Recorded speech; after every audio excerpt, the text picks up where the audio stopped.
আসসালামু আলাইকুম। পড়ছি গল্প অফিডিয়ান। লিখেছেন রানী আমিনা। পর্ব ৭২। ঘোর বিপদ টের পেয়ে রোমাইশা ঝড়ের গতিতে গাড়ির ভেতর ঢুকে দরজা লাগিয়ে দিল। ব্লুটুথ ডিভাইসের ওপাশ থেকে সাফওয়ান চাপা সুরে জিজ্ঞেস করল, রিমু, তুমি ঠিক আছো? রুমাইশা গাড়ির স্টোরেজ কম্পার্টমেন্ট থেকে তড়িঘড়ি করে সেফটি ব্যাগটা বের করতে করতে দ্রুত স্বরে বলল, জঙ্গলের ভেতর থেকে কে যেন তীর ছুঁড়ে মেরেছে। তোমার পাঠানো লোকটার পিঠে ঢুকে বুক চিরে বেরিয়ে গেছে সেটা। উদ্বিগ্ন হয়ে উঠল সাফওয়ান। ও এখন যেখানে আছে সেখান থেকে নরখাদকগুলোর গলার আওয়াজ স্পষ্ট পাওয়া যাচ্ছে। অদ্ভুত বিশ্রী রকমের হাসছে ওরা। কেউ একজন ছুরি বা চাকু জাতীয় কিছুতে ধার দিচ্ছে হয়তো। সেটার তীক্ষ্ণ শব্দ আসছে। আটকে রাখা লোকগুলোর অসহায় চিৎকার ভেসে আসছে ওর কানে। ওদিকে রিমুর বিপদ। সাফওয়ান কি করবে বুঝে উঠতে পারছে না। উদ্বেগপূর্ণ কণ্ঠে সাফওয়ান বলল, রিমু, তুমি একা পেরে দেবে নাকি আমি আসবো? রুমাইশা নিজের গায়ের পোশাকটা খুলে সেফটি পোশাকটা গায়ে চড়িয়ে দিতে দিতে বলল, প্রয়োজন নেই সাফওয়ান, এদিকটা আমি সামলে নিব। তুমি ওদিকটা দেখো।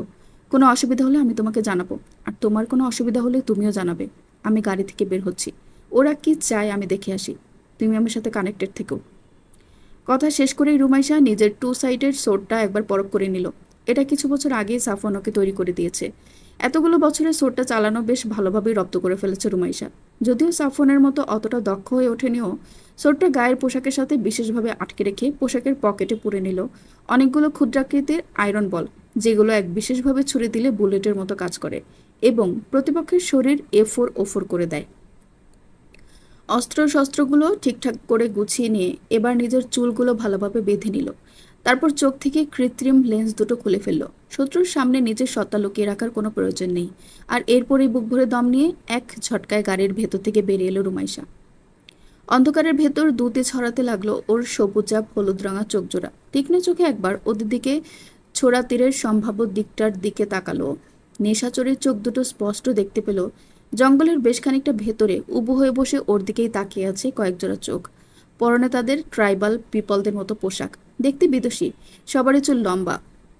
একজনের হাতে তীরধনুক রুমাইশার দিকে তাক করে রাখা।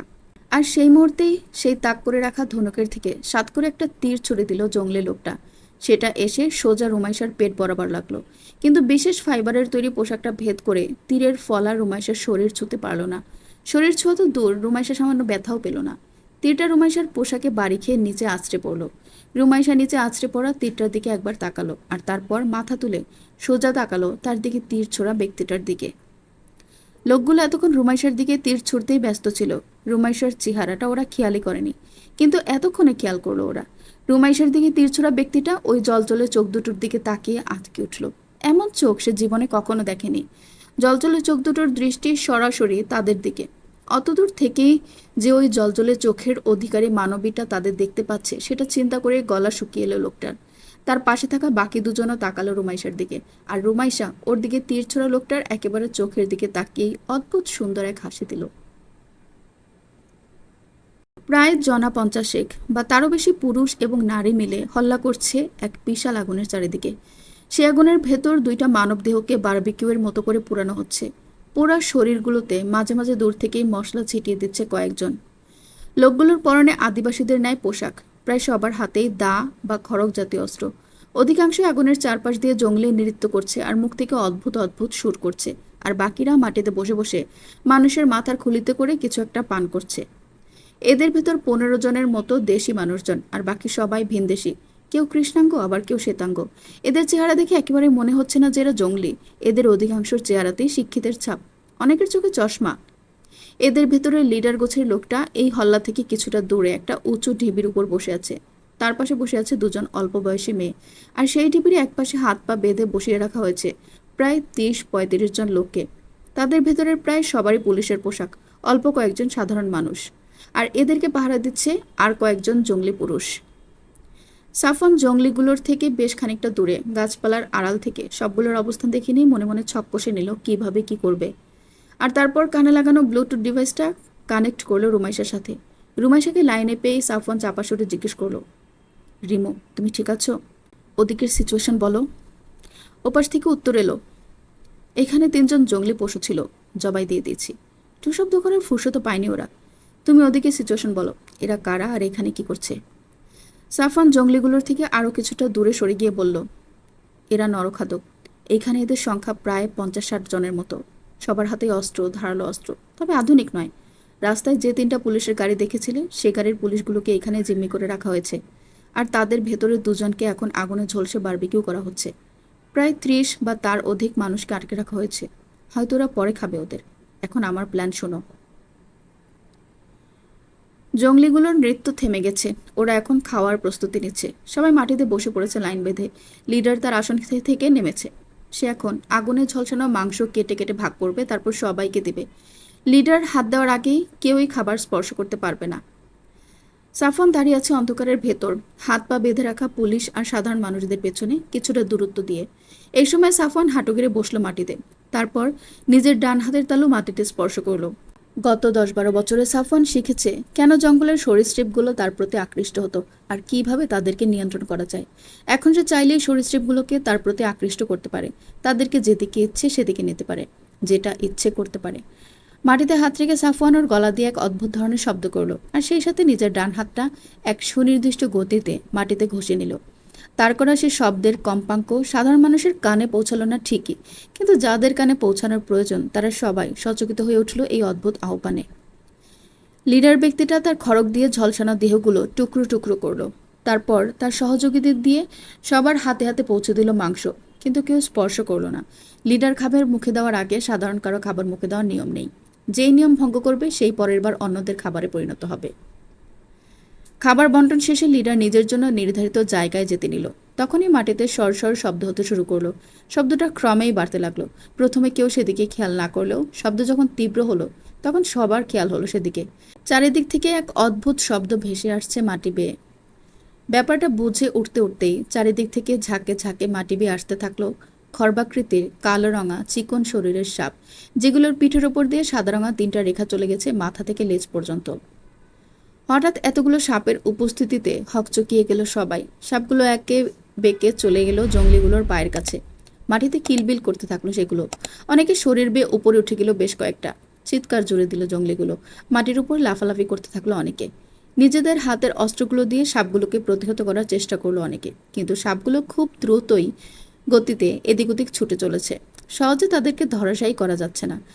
পাহারারত গার্ডগুলো নিজেদের লিডারের নিরাপত্তা নিশ্চিত করতে আটকে রাখা মানুষগুলোকে রেখে চলে আসলো লিডারের কাছে। অদ্ভুত ব্যাপার হলো সাপগুলো কাউকেই কামড়াচ্ছে না, শুধু এর ওর গা বেয়ে উপরে উঠছে আর আশেপাশ দিয়ে ঘুরঘুর করছে। কিছুক্ষণ পর সাপগুলো হঠাৎ করে এদিক ওদিক ছুটে পালিয়ে গেল, যেভাবে এসেছিল ঠিক সেভাবেই। জঙ্গলিগুলো যেন হাঁফ ছেড়ে বাঁচল। লিডার লোকটা অদ্ভুত এক ভাষায় জিজ্ঞেস করলো যে সাপ কাউকে কামড়েছে কিনা, কিন্তু কেউ কোনো কথা বলল না। সাপগুলো কাউকেই কামড়ায়নি। লিডার লোকটা ভেবে পেল না হঠাৎ কি হলো। ব্যাপারটাকে পুরোপুরি ন্যাচারাল কোনো ফেনোমেনাল হিসেবেই ধরে নিল তারা। কিন্তু তখনই একজন পাহারাদার চিৎকার করে সেই অদ্ভুত ভাষাতে বলে উঠল যে তাদের আটকে রাখা লোকগুলোর একটাও আর নেই, সবাই পালিয়েছে। সবার তখন হুঁশ ফিরল। এতক্ষণ নিজেদের নিয়ে ব্যস্ত ছিল তারা, সেদিকে কেউই খেয়াল করেনি। কিন্তু লিডার ব্যক্তিটার মাথায় এলো না এত শক্ত করে বাঁধা বাঁধন কে খুলবে। সবার হাত পায়ে এক বিশেষ বন্ধনে বাঁধা ছিল, যা খুলতে গেলে বিশেষ পদ্ধতি অনুসরণ না করলে খোলা কখনোই সম্ভব না। আর এই বিশেষ পদ্ধতি শুধুমাত্র ট্রাইবে থাকা গুটি কয়েক মানুষই জানত। আর যদি বেঁধে থাকা লোকগুলোর ভেতরের কেউ এটা করেও, তবে এতগুলো মানুষের বন্ধনী খুলতে গেলে অনেক সময় লাগার কথা। এত অল্প সময়ে এতগুলো বন্ধনী খোলা মোটেও সাধারণ কোনো ব্যাপার নয়। আর তার থেকেও বড় বিষয় যে তাদের ধরে রাখা লোকগুলো পালিয়েছে, যাদের অধিকাংশই পুলিশের লোক। এদের এখনই এখান থেকে পালাতে হবে, নইলে একবার ধরা পড়ে গেলে জীবন শেষ হয়ে যাবে। কিন্তু পালানোর আগে একবার শেষ চেষ্টা করার সিদ্ধান্ত নিল লিডার। সে সবার উদ্দেশ্যে বলল, পালিয়ে যাওয়া লোকগুলো বেশি দূর যেতে পারেনি, তোমরা সবাই ছড়িয়ে পড়ো। যতগুলোকে পারো ধরে নিয়ে আসো। তাদেরকে ধরে নিয়েই আমরা এখান থেকে সরে পড়ব। কয়েকটাকে না ধরলে আমরা খাদ্যাভাবে পড়ব। তখন নিজেদের ভেতর থেকে আমাদেরকে খাবার বেছে নিতে হবে। এখনই যাও। লিডারের আদেশ পাওয়া মাত্রই সবাই দলে দলে বিভক্ত হয়ে পড়ল আর ছুটে চলল জঙ্গলের ভেতর। জঙ্গলের রাস্তার দিকটাতে একটা নির্জন আর অন্ধকারাচ্ছন্ন জায়গাতে পাশাপাশি ঘাপটি মেরে বসে আছে রেস্কিউ করা পুলিশের দলটি। কেউ কোনো সারা শব্দ করছে না। সবার হাতেই গাছের কাঁচা মাঝারি ডাল, যেগুলোর মাথা সূচালো করা। চারিদিকে নজর বুলাচ্ছে তারা। কোনো জঙ্গলিকে দেখলে সাথে সাথেই হাতের বর্ষাটা দিয়ে তার ভাবলীলা সাঙ্গ করে দেবে তারা। পুলিশদের ভেতরের একজন নিজের পকেট থেকে ফোন বের করলো। অন্যরা তাকে আড়াল করে নিল যেন কোনো জঙ্গলি আলো দেখে এদিকে চলে না আসে। সবার ফোন ওই জঙ্গলিগুলোই কুক্ষিগত করে নিয়েছে, কিন্তু এই একটা ফোন ভাগ্যক্রমে তারা নিতে পারেনি। পুলিশটা ফোন বের করে হেড অফিসে কল করলো। দুবার রিং হতেই কল রিসিভ করলো কেউ। করে সে লোকটা উদ্বিগ্ন কণ্ঠে বলে উঠল, মিস্টার আফতাব, আপনাদেরকে আমরা গত কয়েক ঘন্টা ধরে ট্রেস করার চেষ্টা করছি, কিন্তু আপনাদেরকে পাচ্ছি না। ওদিকে সিচুয়েশন বলুন, কি হচ্ছে ওখানে? আপনারা এখন কোথায় আছেন? কি অবস্থায় আছেন? আফতাব নামের লোকটি চাপা গলায় বলল, স্যার, আমরা ভয়ানক বিপদে আছি। আপনি দ্রুত স্পেশাল ফোর্স পাঠানোর ব্যবস্থা করুন, উইথ আর্মস। আমরা এখানে নরঘাতকদের পাল্লায় পড়েছি। ওরা সংখ্যায় অনেক। আমাদেরকে ধরে ফেলেছিল ওরা। দুজন পুলিশকে ওরা অলরেডি ঝলসে ফেলেছে, আর এখন তাদের খাওয়ার প্রস্তুতি চলছে। আর অন্য আরেকজন তীরের বিধে মারা গেছে বলে জেনেছি আমরা। ওদের হাত থেকে আমরা কোনো মতে বেঁচে ফিরেছি। একজন নাম না জানা ব্যক্তি আমাদেরকে ওদের হাত থেকে পালাতে সাহায্য করেছে। এখন আমরা সবাই লুকিয়েছে জঙ্গলের ভেতরের এক কোনায়, আর সে লোকটা আবার জঙ্গলি লোকগুলোর উদ্দেশ্যে ফিরে গেছে। অফিসার উত্তেজিত গলায় বললেন, কি বলো? নরঘাতক? আর যে লোকটা তোমাদেরকে সাহায্য করেছে সে আবার ফিরে গিয়েছে কেন? একাই গিয়েছে? আফতাব হোসেন উত্তর দিল, জি স্যার, সে একাই গিয়েছে। তবে চিন্তা করবেন না, সে সাধারণ কেউ নয়। সে খুবই দক্ষ কেউ। হয়তো সে কোনো ফোর্সের সদস্য। শরীর দেখে সেরকমই মনে হচ্ছে। হয়তো সে আমাদের দেশের কেউ নয়, কারণ তার পোশাক অনেক উন্নত। সে হয়তো অন্য দেশের কেউ। নইলে কারো পক্ষে সম্ভব নয় এতগুলো মানুষকে এত দ্রুত উদ্ধার করা। আরও অনেক ব্যাপার আছে, ফোনে বলা সম্ভব নয়। আপনি যত দ্রুত সম্ভব স্পেশাল ফোর্স পাঠিয়ে দিন। আর আমাদের হাতে কোনো অস্ত্র নেই, আছে শুধু গাছের ডাল দিয়ে বানানো বর্ষা। এগুলো ওই লোকই বানিয়ে দিয়ে গিয়েছে। আমাদের অস্ত্রগুলো ওই নরঘাতকদের আস্তানাতেই পড়ে আছে। অফিসার বললেন, ফোর্স অন দ্য ওয়ে। আপনারা চিন্তা করবেন না, ঘণ্টাখানেকের ভেতরেই ফোর্স পৌঁছে যাবে আপনাদের কাছে। আর ওই লোকটার পরিচয় আমার চাই। তার মতো একজন দক্ষ লোক আসলেই কে সেটা জানা প্রয়োজন। আপনি চেষ্টা করবেন তার পরিচয় জানার। নাও স্টে সেফ। বলেই খট করে কেটে দিলেন অফিসার। সাফন আবার চলেছে জঙ্গলিদের আস্তানার দিকে। রেস্কিউ করা লোকগুলোকে একটা নিরাপদ জায়গায় রেখে তাদের হাতে নিজের তৈরি বর্ষা আর নিজের একটা ধারালো চাকু দিয়ে এসেছে। এখন তার একটাই কাজ বাকি আছে, জঙ্গলিগুলোকে শেষ খাওয়াটা না খাইয়েই উপরে পাঠানো। সাফন নিজের ব্লুটুথ ডিভাইসটা রুমাইশার সাথে কানেক্ট করলো, তারপর বলল, সিচুয়েশন বলো। রুমাইশা উত্তর দিল, 10 ম্যান ডাউন। সাফন চারদিকে সতর্ক দৃষ্টি দিতে দিতে বলল, লিডার আর দেশি কুকুরগুলো ছাড়া সবগুলোকে মজা বুঝিয়ে দাও। রুমাইশা বাঁকা হেসে বলল, ওকে বস। কথা শেষ করে ব্লুটুথ ডিভাইসটা আবার ডিসকানেক্ট করে দিল সাফওয়ান। লিডার বসে আছে চিন্তিত মুখে। তার আশেপাশে 10 জনের মতো লোক গার্ড দিচ্ছে, আর তার পাশে বসে আছে সেই অল্প বয়সী মেয়ে দুইটা। তার পাঠানো লোকগুলো এখনও ফিরে আসছে না। চিন্তা হচ্ছে তাকে এখন কঠিন কিছু সিদ্ধান্ত নিবে। তার ফলোয়ার্সগুলোকে এখানে রেখেই তাকে চলে যেতে হবে নিরাপদ আশ্রয়ের উদ্দেশ্যে, নইলে সে নিজেও বিপদে পড়ে যাবে। আর সে বিপদে পড়লে পুরো ট্রাইবটাই নষ্ট হয়ে যাবে। এটা হতে দেওয়া যাবে না। তার উত্তরসূরি আসতে চলেছে তার পাশে বসা মেয়ে দুটোর একটার মাধ্যমে। এখন কোনোভাবে ধরা পড়লে সে তার রাজ্য আর নিজের উত্তরসূরি সবই হারাবে। এই সর্বনাশ হওয়ার আগেই নিজেকে সেফ জায়গায় নিতে হবে। এমন সময় জঙ্গলে যাওয়ার দলগুলোর একটা ফিরে এলো ঊর্ধ্বশ্বাসে ছুটতে ছুটতে। এসে লিডারের সামনে দাঁড়ালো তারা। লিডার জিজ্ঞাসু দৃষ্টিতে তাকিয়ে রইলেন ওদের দিকে। ওদের ভেতরের একজন কিছুক্ষণ দম নিয়ে হাঁফ ছেড়ে সেই অদ্ভুত ভাষায় বলল, এইখানে আমরা ছাড়াও আরও কেউ আছে বস। আমাদের দলের অনেককে মাটিতে পড়ে থাকতে দেখেছে দ্বিখণ্ডিত অবস্থায়। কেউ এখানে এসেছিল, আর আমাদের ধরে রাখা লোকগুলোকে পালাতেও সেই সাহায্য করেছে। আমাদেরকে এখন এখান থেকে পালাতে হবে। লিডার ব্যক্তিটা উঠে দাঁড়ালো, গার্ডগুলোকে ইশারা দিল সব কিছু গুছিয়ে নিতে। এখনই প্রস্থান করবে তারা। আক্রমণকারী যে কোনো সময় যে কোনো মুহূর্তে চলে আসতে পারে। আদেশ দিয়ে সেই লোকগুলোকে জিজ্ঞেস করলো, ওরা সংখ্যায় কতজন? ওদের কাছে অস্ত্রশস্ত্রের পরিমাণ কেমন? আগের লোকটাই আবারও বলল, ওরা সংখ্যায় কতজন তা আমরা জানি না। ওদের কাউকে দেখা যাচ্ছে না। আমাদের যাদেরকে আটকে রেখেছিলাম সে লোকগুলোর টিকি পাত্তা নেই। তারা কোথায় লুকিয়েছে সেটাও বুঝতে পারছি না। আর আমাদের উপর যারা আক্রমণ করছে তারা খুবই চতুর। কখন কাকে কোন পাশ দিয়ে আক্রমণ করছে সেটা বোঝার কোনো উপায় নেই। লিডার লোকটা এবার একটু ভয় পেল যেন। সে গার্ডগুলোকে দ্রুত হাত চালাতে বলল, আর ফিরে আসা দলটাকেও বলল নিজেদের জিনিসপত্র আর অন্যান্য প্রয়োজনীয় জিনিসপত্র এখনই গুছিয়ে নিতে। তারা এই মুহূর্তে এখান থেকে বিদায় নেবে। ঠিক এমন সময় একটা কাটা মাথা কোনো একদিক থেকে উড়ে এসে পড়ল লিডারের একেবারে পায়ের কাছে। চমকে গেল সে। মাথাটাকে ভালোভাবে খেয়াল করতে দেখল তাদের দলেরই একজনের মাথা এটা। আঁতকে উঠল। গার্ডগুলো সচকিত হয়ে নিজেদের ধারালো অস্ত্রগুলো হাতে তুলে চারিদিকে সতর্ক দৃষ্টিতে বুলাতে লাগলো। লিডারের পাশে বসা মেয়ে দুটো ভয়ে একে অপরকে জড়িয়ে বসে রইল। এমন সময় জঙ্গলের ভিতরের ঘন মিশমিশে অন্ধকার থেকে কারো শীষ বাজানোর শব্দ কানে এলো ওদের। অদ্ভুত সুন্দর সুরে কেউ শীষ বাজাচ্ছে। শব্দটা ক্রমশ গাঢ় হচ্ছে। গার্ডগুলো অস্ত্র হাতে এগিয়ে গেল সেদিকে, আর লিডারকে ঘিরে দাঁড়িয়ে রইল অন্যরা। অন্ধকারে কিছুই দেখা যাচ্ছে না সামনে, কিন্তু সেই মুহূর্তেই অন্ধকারের ভেতরে জলজল করে উঠল একজোড়া চোখ। ওরা সবাই দেখতে পেল সে জলজলে চোখজোড়া। ধূসর সবুজ রঙা সে চোখ দুইটা আলো ছড়াচ্ছে শিকারী জন্তুর মতো, আর শীষের শব্দটাও সেদিক থেকে আসছে। ধীরে ধীরে শীষের শব্দটা আরো গাঢ় হলো, আর সেই সাথে দৃশ্যমান হলো ওই অদ্ভুত দর্শন চোখজোড়ার মালিক।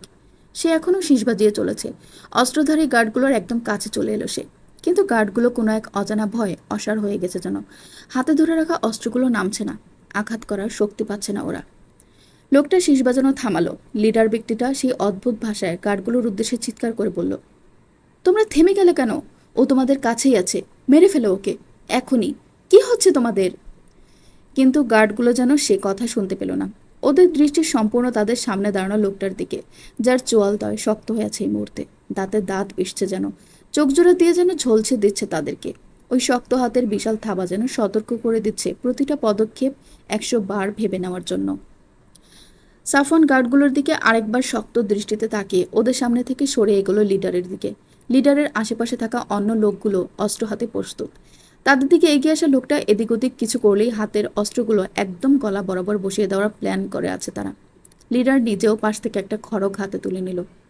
সাফওয়ান লিডারের দিকে এগোতে এগোতে বাঁকা হাসলো, তারপর শান্ত কণ্ঠে ওদের সে অদ্ভুত ভাষাতেই বলল, চিৎকার করে কোনো লাভ হবে না, এখন এখানে আমি যা করব তাই হবে। লিডার ব্যক্তিটা হকচকিয়ে গেল, ভরকে গেল তার পাশে দাঁড়ানো লোকগুলো। গার্ডগুলো অবাক হয়ে ফিরে তাকালো সাফওয়ানের দিকে। লিডার ব্যক্তিটা উত্তেজিত কণ্ঠে জিজ্ঞেস করলো, তুমি আমাদের এই ভাষা কিভাবে জানলে? কে তুমি? কোথা থেকে এসেছো? সাফওয়ান উত্তরে কিছুই বলল না। এগোতে এগোতে একবার লিডারের সামনে গিয়ে দাঁড়ালো, আর তারপর হঠাৎ করে দাঁত মেলে হিংস্র ভঙ্গিতে হেসে উঠল, আর সাথে সাথে দৃশ্যমান হলো ওর ঝকঝকা ক্যানাইন দাঁতজোড়া। লিডার ব্যক্তিটার চোখে মুখে ভীতি দেখা গেল, যেন এই হাসির অর্থ তার জানা। কিসের সাথে যেন সে মিল পাচ্ছে একটা। এই চোখ, এই দাঁত, এই শরীর, এই হাসির কথা সে শুনেছে কোথাও। হ্যাঁ, তার মনে পড়েছে বেশ কয়েক বছর আগে সে যখন আমাজনে কোনো এক নরঘাতক ট্রাইবের সাথে ছিল, সেখানেই এই বিবরণ সে শুনেছে আর জেনেছে এই বিবরণধারী লোকটার সম্পর্কে। ভয়ে শুকনো ডোক গিলল সে, তারপর এক পা করে পেছোতে লাগলো নিজের পেছন দিকে। এরপর চাপা সুরে মুখে উচ্চারণ করলো, সাফওয়ান আহমেদ, আমাজনে থাকা হাইব্রিড সাফওয়ান আহমেদ, অতি বিষাক্ত সাফওয়ান আহমেদ। তোমাকে আমি চিনি, তুমি কি কি করতে পারো সেটাও জানি আমি, সেটাও জানি। বলেই লিডার ব্যক্তিটা আর কারো অপেক্ষা করলো না। নিজের ফলোয়ার্সদেরকে রেখে, নিজের অনাগত সন্তানকে রেখেই সে পেছনের দিকে ছুট লাগালো, কিন্তু বেশি দূর যেতে পারল না। তার আগেই সপাত করে একটা তীরের ফলা এসে বিঁধল লিডারের পায়ে। হোঁচট খেয়ে মুখ থুবড়ে পড়ল সে মাটির উপর। লিডারের গার্ডগুলো আর অন্যান্য লোকগুলো কি হচ্ছে কিছুই বুঝতে পারল না। তাদের কাছে এই রহস্য মানব এখনও ধোঁয়াশা, আর তার উপর নিজেদের লিডারের তাদেরকে ফেলে রেখে এইভাবে ছুটে পালানোর চেষ্টা সবকিছুই তাদেরকে দ্বিধায় ফেলে দিল। তবুও তারা অস্ত্র তাক করে রইল সাফওয়ানের দিকে, আর অন্য কয়েকজন তীরের উৎসের খোঁজে আশেপাশে নজর বুলাতে লাগলো সতর্ক দৃষ্টিতে। লিডার ব্যক্তিটা মাটিতে পড়ে কোকাতে লাগলো, পা থেকে রক্ত পড়ে ভেসে যাচ্ছে। মাটিতে পড়া অবস্থাতেই সে গার্ডগুলোর উদ্দেশ্যে চিৎকার করে বলল, ওকে মেরে ফেলো তোমরা, কেউ ওর কাছে যেও না, ওকে দূর থেকেই মেরে ফেলো, অস্ত্র ছুঁড়ে মারো ওর গায়ে, কেউ ভুলেও ওর কাছে যেও না। সাফওয়ান এখনও তাকিয়ে আছে অন্ধকারের ভেতর মাটিতে পড়ে থাকা লিডার ব্যক্তিটার দিকে। সাফওয়ানের ভেতর কোনো বিকার নেই, সে নিশ্চিন্তে আছে। লিডার ব্যক্তিটা গার্ডগুলোকে আদেশ দিয়েই নিজেকে মাটির সাথে ঘষতে ঘষতে টেনে নিয়ে যেতে থাকলো সামনের দিকে, আর গার্ডগুলো তাদের লিডারের কথা মতো সাফওয়ানের দিকে অস্ত্র ছুঁড়ে মারার জন্য প্রস্তুতি নিল। সাফওয়ানের একেবারে কাছে থাকা লোকগুলো নিজেদের অস্ত্র উঁচু করে শরীরের সর্বশক্তি দিয়ে সাফওয়ানের ওপর আঘাত করতে গেল, কিন্তু তার আগেই সাফওয়ান ঝড়ের গতিতে নিজের 2 সাইডেড সোর্ডটা বের করে তার মাঝ বরাবর চাপ দিল, আর তারপরে তড়িৎ গতিতে সোর্ডটা চালিয়ে দিল ওর আশেপাশে থাকা লোকগুলোর ওপর। চোখের পলকে ওদের দেহগুলো খণ্ড খণ্ড হয়ে মাটিতে লুটিয়ে পড়ল। হাতের মুঠি শিথিল হয়ে হাতে ধরে রাখা অস্ত্রগুলো মাটিতে পড়ে ভোঁতা শব্দ করে উঠল। সাফওয়ান পেছনে থাকা গার্ডগুলোর এ দৃশ্য দেখে অসাড় হয়ে গেল। এবার যে মৃত্যুর পালা তাদের, সেটা বুঝতে আর কারো বাকি রইল না। হাতের অস্ত্রগুলো ফেলে রেখে নিজেদের পেছন দিকে ছুটে পালাতে গেল ওরা, কিন্তু শেষ রক্ষা হলো না।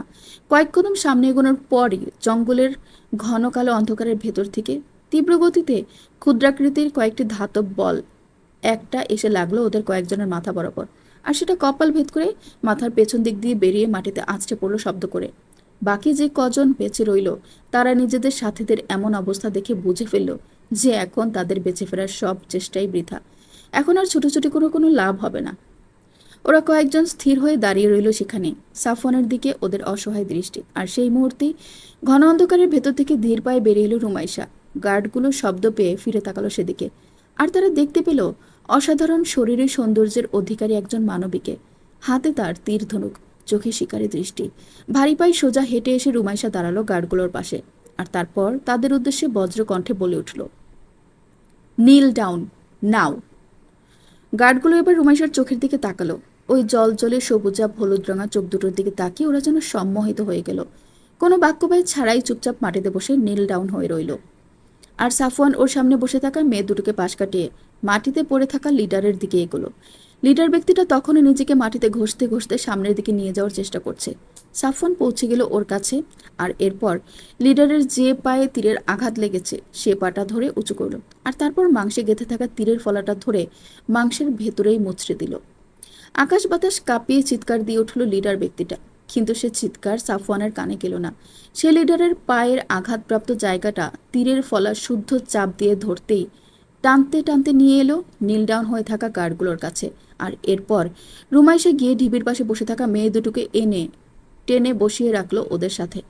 আর সেই মুহূর্তেই রুমাইশার কানে এলো স্পেশাল ফোর্সের গাড়ির সাইরেনের শব্দ।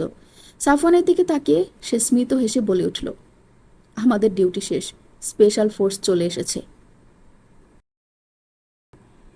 পর্ব ৭৩। স্পেশাল ফোর্স এসে প্রথমে উদ্ধার করলো পুলিশ আর সাধারণ মানুষের দলটিকে, আর এরপর উদ্ধার করা পুলিশদের সহায়তায় তারা রওনা দিল নরঘাতকদের আস্তানায়। পথিমধ্যে তারা মাটিতে বিভিন্ন জায়গায় বিক্ষিপ্ত হয়ে পড়ে থাকতে দেখল অনেকগুলো জঙ্গলি পোশাক পরা নরঘাতকদের খণ্ডিত দেহ, আর বেশ কিছু জায়গায় গাছের সাথে দড়ি দিয়ে বাঁধা অবস্থায় পেল জীবিত কিছু নরঘাতকদের।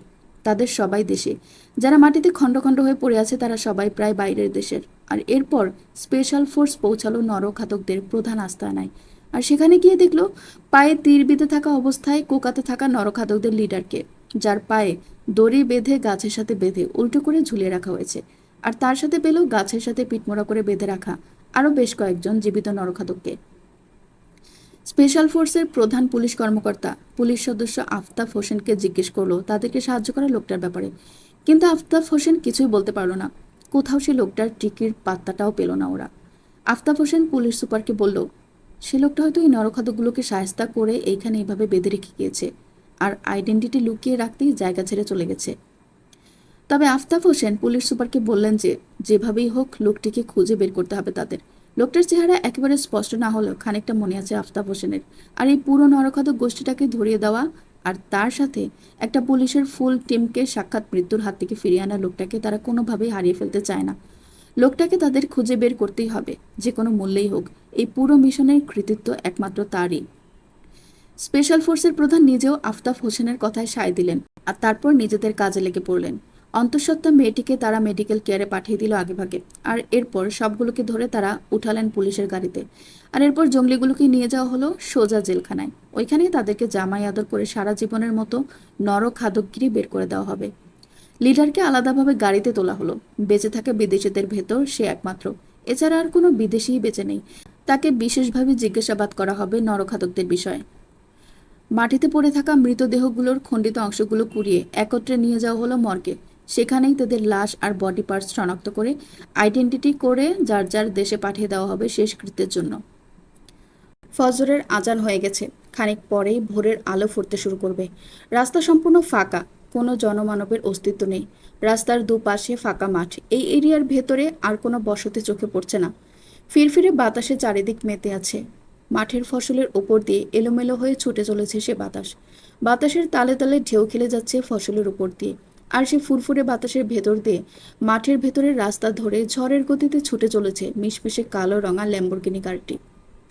ড্রাইভিং সিটে বসে দক্ষতার সাথে স্টিয়ারিং ঘোরাচ্ছে সাফওয়ান, আর তার পাশে বসে জানালা দিয়ে গাড়ির বাইরে মুখ বাড়িয়ে দিয়েছে রুমাইশা। মেরুন রঙা চুলগুলো তার খোলা, লম্বা চুলগুলো বাতাসে উড়াউড়ি করছে।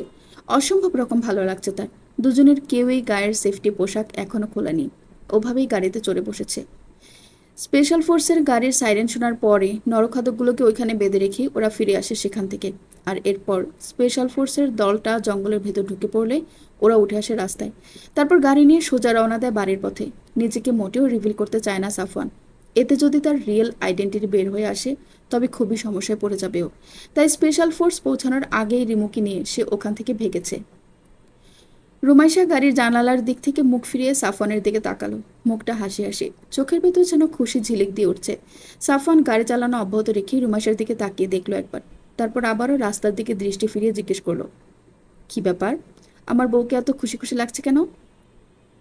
রুমাইশা এক প্রকার নেচে ওঠে, মুখে খুশির বন্যা বওয়া হাসি ফুটিয়ে বলে উঠল, ভাল লাগছে অনেক। মাঝে মাঝে এরকম অ্যাডভেঞ্চারাস মিশন আসলে মন্দ হয় না, কি বলো? সাফওয়ানের দিকে প্রশ্ন ছুড়ে দিয়ে উত্তরের আশায় তার মুখের দিকে তাকিয়ে রইল রুমাইশা। কিন্তু রুমাইশা যেমন আশা করেছিল তেমন কোনো উৎসাহই দেখালো না সাফওয়ান। ফিরেও তাকালো না রুমাইশার দিকে। রুমাইশার ঝিলিক দেওয়া হাসি মুখটা ধপ করে নেভে গেল, আর সেখানে এসে ভর করলো একটা ব্রুকুটি করে সন্দেহের চোখে তাকিয়ে থাকা মুখ। সাফওয়ানের দিকে ভালো করে ঘুরে বসে রুমাইশা ওই রকম মুখ করিয়ে জিজ্ঞেস করলো, কি ব্যাপার, তুমি ছাওয়ালা মুরগির মতো মুখ করে বসে আছো কেন শুনি? নিজেকে ছাওয়ালা মুরগির সাথে তুলনা করায় সাফওয়ান ঘুরে তাকালো রুমাইশার দিকে, তারপর বেজার মুখ করে বলল, কারণ আমার তোমার মতো অত ভাল লাগছে না। রুমাইশা কোমরে দুহাত গুজে দিয়ে আগের মতো করে জিজ্ঞেস করলো, কেন ভাল লাগছে না কেন তোমার? সাফওয়ান রাস্তার দিকে নজর দিতে দিতে বলল, কারণ আমি যা করতে এসেছিলাম তা করতে পারিনি, তাই আমার ভাল লাগছে না। ভাল লাগছে না শব্দটা জোর দিয়ে ঠেস মেরে বলল সাফওয়ান। সাফওয়ানের বলার ভঙ্গি দেখে খিলখিল করে হেসে উঠল রুমাইশা। তারপর হাসি থামিয়ে সাফওয়ানের বলার ভঙ্গি অনুসরণ করেই বলল, তো গাড়ি থামাও, তোমারে একটু ভাল লাগিয়ে দেই।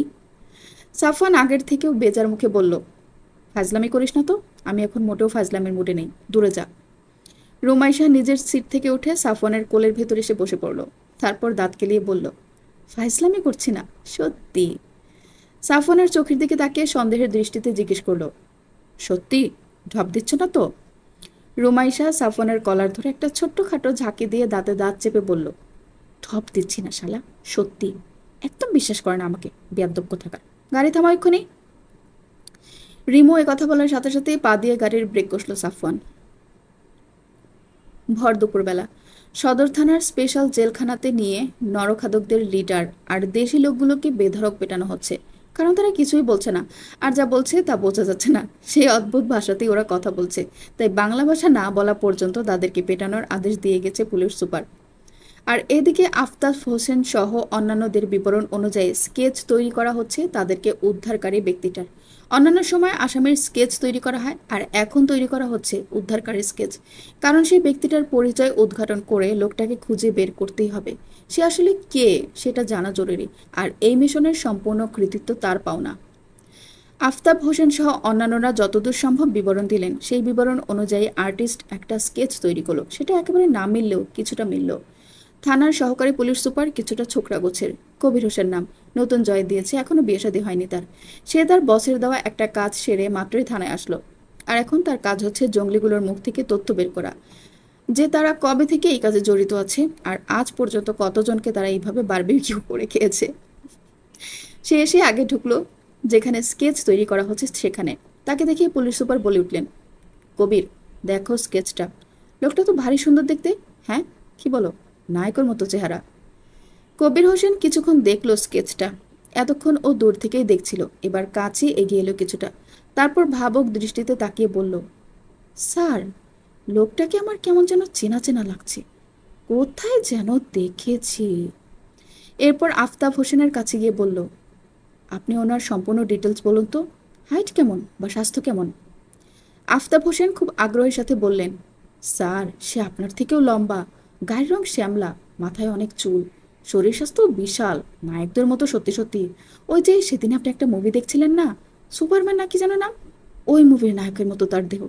পোশাকও একটা পরেছিল সেই রকমই, শুধু পিঠের উপরও ওড়না ছিল না, আর পোশাকটা কালো রঙের ছিল। সুপারম্যান যে পিঠের উপর ওড়না পরে সেটা জেনে কবির সেন্টি খেল। আহত দৃষ্টিতে সে তাকিয়ে রইল আফতাব হোসেনের দিকে। প্রিয় অভিনেতার এমন অপমান সত্ত্বেও কিছুই বলতে পারল না সে। আফতাবের দিক থেকে চোখ সরিয়ে সে এবার পুলিশ সুপারের দিকে তাকালো, তারপর বলল, স্যার, আপনার সাথে কিছু গুরুত্বপূর্ণ কথা আছে। পুলিশ সুপার কবিরকে ইশারায় নিজের কেবিনে আসতে বললেন, তারপর নিজেও চলে গেলেন আর কবির গেল তার পেছন পেছন। কেবিনে ঢুকে এসে বলল, স্যার, পুরো এরিয়াটা সার্চ করে দেখেছি আমি। ওইখানে পুলিশদের জুতার ছাপ বাদেও আরও দুজনের জুতার ছাপ পাওয়া গেছে। একটা হচ্ছে সাইজ 12 আর অন্যটা সাইজ 7। আমাদের পুলিশ টিমের সবার একই ডিজাইনের জুতা পরা ছিল, তাই বাকি দুইটা জুতার ছাপ শনাক্ত করতে সুবিধা হয়েছে। আর জঙ্গলিগুলোর কারো পায়ে জুতা ছিল না, ওরা সবাই বিয়ার ফুটেড ছিল। সুতরাং ওইখানে কাল একজন নয়, দুজন ব্যক্তি ছিল। আর সাইজ 7-এর জুতাটার মালিক সম্ভবত কোনো মেয়ে। এবং ছাপ দুইটার ছবি আমি তুলে এনেছিলাম এবং সেগুলো নিয়ে ঘাটাঘাটিও করেছি। দুইটাই হাই ব্র্যান্ডেড আর ফরেন জুতা। আপনার ধারণাই সঠিক স্যার, তারা কেউই দেশি নয়। সম্ভবত হয়তো এই ট্রাইবটাকে ট্র্যাক করতেই তারা এদেশে এসেছে। পুলিশ সুপার এতক্ষণ নিজের চেয়ারে বসেছিলেন। কবিরের কথা শুনে তিনি চেয়ার ছেড়ে উঠে দাঁড়ালেন। তারপর চিন্তিত মুখে বললেন, আমি ধারণা করছি যে সে দেশের বাইরের স্পেশাল ফোর্সের কেউ। হয়তো এই মিশনটা তাকে ধরে দেওয়া হয়েছে আর সে সাকসেসফুলও। এবার মুখ থেকে চিন্তিত ভঙ্গি সরিয়ে পুলিশ সুপার কবিরের দিকে আগ্রহ ভরে তাকিয়ে বললেন, তুমি তখন কি যেন বলছিলে যে লোকটাকে তোমার চেনা চেনা লাগছে? কবির কিছুক্ষণ ভেবে বলল, জানি না ঠিক, তবে কিছুটা এরকম দেখতে একটা লোককে আমি দেখেছিলাম আমাদের বাড়ির পাশে একটা চায়ের দোকানে। ওইখানে কমিউনিটি সেন্টারে এসেছিল সে সম্ভবত। আফতাব হোসেন যেমন বিবরণ দিয়েছে তার সাথে অনেকটাই মিলে যায়। তাকে আমি বেশ ভালোভাবেই দেখেছি, কারণ ওই দোকানে একটা ঝামেলা হয়েছিল আমার সাথে। কয়েকটা মাস্তান ছেলে এসে ঝামেলা করেছিল, আমাদের এলাকারই ছেলে। আমি পুলিশের লোক হওয়া সত্ত্বেও তারা আমাকে মানেনি। আগেও মানতো না, বড় ঘরের ছেলে কিনা। রাতের বেলা ওরা চায়ের দোকান থেকে চাঁদা তুলতে এসেছিল। চাওয়ালা মামার পুরো দিনের ইনকামটাই ওরা চেয়ে বসে। আমি বাধা দিলে আমাকে ধাক্কা দিয়ে ফেলে দেয়। আর সেই সময় দুজন লোক এগিয়ে আসে ওই দোকানটাতে। ওদের ভেতরের একজনই ওই স্কেচের সাথে মিলে যায়। লোকটা এসে ওই ছেলেগুলোকে চড় থাপ্পড় দিয়ে বিদায় করে দিল। ছেলেগুলো কিছু বলারও সাহস পেল না। লোকটা এমন যে আপনি তার অনুগত হতে বাধ্য হবেন না চাইতো। তার হাঁটার ভঙ্গি, তার তাকানো, তার কথা, সবকিছুই আপনাকে তার অনুগত হতে বাধ্য করবে। আর তার প্রতি আমি কৃতজ্ঞ। পুলিশ সুপার বললেন, তাহলে তুমি ওই লোকটা সম্পর্কে খোঁজখবর নিতে শুরু করো। দেখো আমরা যাকে খুঁজছি এসে কিনা। কমিউনিটি সেন্টারগুলোতে খোঁজ নাও। ওই দিন কোন কোন বিয়ে হচ্ছিল, কারা কারা গেস্ট ছিল, তাদের সাথে যোগাযোগ করো। করে লোকটা সম্পর্কে সব তথ্য বের করো। আর ওই জঙ্গলিগুলোর মুখ থেকে কিছু বের করতে পারলে আমাকে জানিও। কবির হোসেন, ওকে স্যার বলেই পুলিশ সুপারকে স্যালুট দিয়ে সেখান থেকে প্রস্থান করলো। দুপুরে খাওয়ার পর সবাই যে যার রুমে চলে এসেছে। সাফওয়ান আর রুমাইশা বাচ্চাদেরকে নিয়ে চিলিকোঠার রুমে চলে এসেছে। সকালেই বাড়িতে ফিরে এসেছে ওরা। এসেই ঘরে গিয়ে গোসল দিয়ে ঘুমিয়েছে। আর এরপর দুপুরের খাবারের আগে ওদেরকে ডেকে তুলেছে সাফিন। আয়সারা সবাই সকালে চলে গেছে। যাওয়ার আগে রুমাইশা আর সাফওয়ানকে বলে গিয়েছে যেন ওরা অবশ্যই ও বাড়িতে যায়। সাফওয়ান বলেছে যে ওরা কালকে গিয়েই ঘুরে আসবে, তবে রাতে থাকতে পারবে না। আয়সা এতেই রাজি। বাচ্চাদেরকে নিয়ে আবারও ঘুমানোর প্রস্তুতি নিচ্ছে সাফওয়ান। সাদমান আর শামিরকে একপাশে জায়গা করে দিয়ে সাফওয়ান রাশাকে বুকে নিয়ে বালিশে পিঠ ঠেকিয়ে বসলো। রাশা বাবার বুকের উপর গা এলিয়ে দিল। গতকাল রাতে মা বাবার উপস্থিতি না পেয়ে তার ঘুমের বেশ অসুবিধা হয়েছে। থেকে থেকেই কেঁদে উঠেছে, তাই এখন সে বাবার বুকে আয়েশ করে ঘুমাবে। ইতিমধ্যে কয়েকবার হাইতোলা হয়ে গেছে তার। ঘুমে চোখ ঢোলো ঢোলো করছে। রুমাইশা সাফওয়ানকে আবার ঘুমানোর প্রস্তুতি নিতে দেখে বলল, এই, আর কত ঘুমাবে তুমি? সকাল থেকে ষাঁড়ের মতো ঘুমাচ্ছ। সাফওয়ান রাশার পিঠে হাত দিয়ে ছোট ছোট করে চাপড় দিয়ে ঘুম পাড়াতে পাড়াতে বলল, হ্যাঁ, আমার আম্মাজান ঘুমাবে তাই আমিও ঘুমাবো। তোমার ভালো লাগলে তুমিও আসো, না লাগলে নিজের কাজে মন দাও, আমাদেরকে ডিস্টার্ব করো না। বলেই সাফওয়ান চোখ বুজে বালিশে হেলান দিল আবার। রুমাইশা সেদিকে কিছুক্ষণ তাকিয়ে থেকে সাফওয়ানের বইয়ের ভান্ডারের দিকে এগোলো। তারপর সেখান থেকে বেছে বেছে একটা বই নিল। এখন তার ঘুম আসবে না, তাই একটা বই পড়লে মন্দ হয় না। বইটা নিয়ে রুমাইশা গিয়ে বসলো চেয়ার টেবিলে। রাতের বেলা পুলিশ সুপার থানা থেকে বের হচ্ছিলেন বাসার উদ্দেশ্যে। তখনই হন্তদন্ত হয়ে কবির ছুটে এলো কোথা থেকে। কবিরকে এইভাবে ছুটে আসতে দেখে পুলিশ সুপার দাঁড়িয়ে গেলেন। কবির ওনার কাছে পৌঁছে এসে বলল, স্যার, আপনাকে কল দিচ্ছি কখন থেকে, কিন্তু আপনার ফোন বন্ধ। পুলিশ সুপার বললেন, আর বলো না, চার্জ শেষ হয়ে গেছে। আর আজ চার্জারটা ভুল করে বাসায় ফেলে এসেছি। কিন্তু তুমি এই সময় এলে কেন? খুব গুরুত্বপূর্ণ কিছু নাকি? কবির হোসেন খানিকক্ষণ দম নিয়ে স্থির হয়ে বলল, স্যার, আমি সেই লোকটার পরিচয় খুঁজে বের করেছি। সাদ্দাত হোসেন তার নাম। পেশায় বিজনেসম্যান, একজন ফার্মাসিউটিক্যালস কোম্পানির মালিক। আর তার এই কোম্পানি ওকলাহোমাতে। আর স্কেচটার সাথে তার চেহারার মিল অনেক অনেকখানি। তবুও ফাইনালি নিশ্চিত হওয়ার আগে আফতাব হোসেনকে একবার তাকে দেখাতে হবে। পর্ব ৭৪। পুলিশ সুপার কবিরের কথাতে সম্মতি জানিয়ে বললেন, হ্যাঁ, তুমি কালই একবার আফতাবকে নিয়ে গোপনে তাকে দেখে এসো। কিন্তু তিনি আছেন কোথায়? ইশতিয়াক আহমেদ নামের একজন অবসরপ্রাপ্ত প্রাইভেট কোম্পানির ম্যানেজারের বাড়িতে। সেখানে আজ কিছুদিন যাবৎ তিনি আছেন। ইশতিয়াক আহমেদের ছোট ছেলে শাফিন আহমেদ এসটিটি কোম্পানির সিইও। তার সাথে লোকটা কোনোভাবে সম্পৃক্ত বলে জানতে পেরেছি। নামগুলো শুনে পুলিশ সুপার যেন একটু চমকালেন। তারপর কিছুক্ষণ চুপ থেকে বললেন, নামগুলো কেমন জানি শোনা শোনা লাগছে, মনে হচ্ছে এই নামগুলোর সাথে আমি অনেক আগে থেকেই পরিচিত। তারপর আবার কিছুক্ষণ চুপ থেকে বললেন, শোনো, আগের থেকে আফতাবকে কিছু বলার প্রয়োজন নেই। আমি নিজে একটু খোঁজখবর করি, তারপর কাল সকালে তোমাকে আমি জানাবো। এই নামগুলো আমার খুব পরিচিত পরিচিত লাগছে। আমি একটু ঘাটাঘাটি করে দেখি। এখন তুমি বাসায় চলে যাও। কবির ওকে স্যার বলে বিদায় নিয়ে চলে গেল নিজের বাসার উদ্দেশ্যে। আর পুলিশ সুপার নিজের জন্য নির্ধারিত গাড়িতে উঠলেন। চোখে মুখে ওনার চিন্তার ছাপ। সকাল সকাল খেয়ে দিয়ে নানু বাসায় যাওয়ার জন্য রেডি হয়ে বসে আছে সাদমান আর শাহমির। সাফন রেডি হয়ে রুমের ভেতরে সোফায় বসে আছে রুমাইশার জন্য। সে নিচে গেছে সানিয়া আর শাফিনের গোছানো হয়েছে কিনা দেখতে। ওদেরকেও সাথে নিয়ে ঘুরে আসবে ও বাড়ি থেকে। রুমাইশার এখনও গোছানো কমপ্লিট হয়নি। সে ওদের খোঁজখবর নিয়ে এসে গোছাবে। কিছুক্ষণ বাদেই রুমাইশা রুমে এলো। অফ হোয়াইটের ওপর বেবি পিঙ্ক আর অর্কিড রঙা সুতার কাজ করা মসলিনের একটা সালোয়ার কামিজ তার পরনে। ওড়নাটা বুকের উপর ফেলানো। সাজগোজ কিছুই কমপ্লিট হয়নি এখনো। ভেজা চুলগুলো পিঠের উপর এলোমেলো হয়ে ছড়িয়ে আছে। কিন্তু বউকে এমন এলোমেলো বেশে দেখেই ঘায়ল হয়ে গেল সাফওয়ান। অপলক তাকিয়ে রইল ও রুমাইশার দিকে। রুমাইশা রুমে ঢুকেই ড্রেসিং টেবিলের দিকে এগোতে এগোতে বলল, সাফওয়ান না, তুমি বাচ্চাদের নিয়ে গাড়িতে গিয়ে বসো, আমি এই 5-7 মিনিট লাগবে। শাফিনরাও রেডি প্রায়, যাও এখনই, গাড়ি বের করো গিয়ে। সাফওয়ান পেছন থেকে গলা খাঁকড়ি দিয়ে বলল, বাচ্চাদেরকে শাফিনদের সাথে দিয়ে দিই, তুমি আর আমি আলাদা যাই। চাপা সুরে বলল যেন সাদমান শাহমিরের কানে এ কথা না যায়। রুমাইশা চলে চিরুনি করছিল। সাফওয়ানের কথা শুনে চিরুনি করা থামিয়ে ও সাফওয়ানের দিকে মাথা ঘুরিয়ে তাকালো। তারপর ভ্রুকুটি করে বলল, যত বয়স হচ্ছে তত তোমার বোধ বুদ্ধি লোপ পাচ্ছে বলো। নতুন বিয়ে হয়েছে কাদের? আমাদের না ওদের? ওরা এখন একটু কোয়ালিটি টাইম স্পেন্ড করবে, আলাদা ঘুরবে, আলাদা খাবে। সেখানে তুমি বাচ্চাদেরকে কিভাবে পাঠাতে চাও বলো তো? সাফওয়ান বেজার মুখে অন্যদিকে তাকিয়ে চাপা সুরে থুরো বলে উঠল। তারপর বসা থেকে উঠে বিছানার ওপর থেকে রাশাকে কোলে নিয়ে সাদমান আর শাহমিরকে নিয়ে রুম থেকে বেরিয়ে গেল। দোতলা পর্যন্ত যেতেই শাফিন বের হলো রুম থেকে। শাফিনকে একা দেখে সাফওয়ান সিঁড়ি বেয়ে নামতে নামতে জিজ্ঞেস করলো, তুই একা কেন? সানিয়া কই? শাফিন কোমরে হাত দিয়ে বলল, এখনও রেডি হচ্ছি। এই মেয়ে মানুষদের মোটেও রেডি হওয়া শেষ হয় না। সাফওয়ান সবই কপাল বলেই দোতলার সিঁড়ি বেয়ে নিচে নামলো। শাফিনও নামলো ওর পেছন পেছন। এরপর রুনিয়ার সাথে কথা বলে বিদায় নিয়ে ওরা মেন ডোর দিয়ে বাইরে চলে গেল। শাফিন গিয়ে গ্যারেজ থেকে মার্সিডিজটা বের করলো। তারপর সাফওয়ান গিয়ে বের করলো ওর ল্যাম্বরগিনিটা। আর এরপর রুমাইশা আর সানিয়ার অপেক্ষায় দাঁড়িয়ে রইল। খানিক বাদেই রুমাইশা আর সানিয়া দুজন একসাথে বের হলো গল্প করতে করতে। সানিয়া নতুন বউ বলে রুনিয়া তাকে শাড়ি পরতে বলেছে।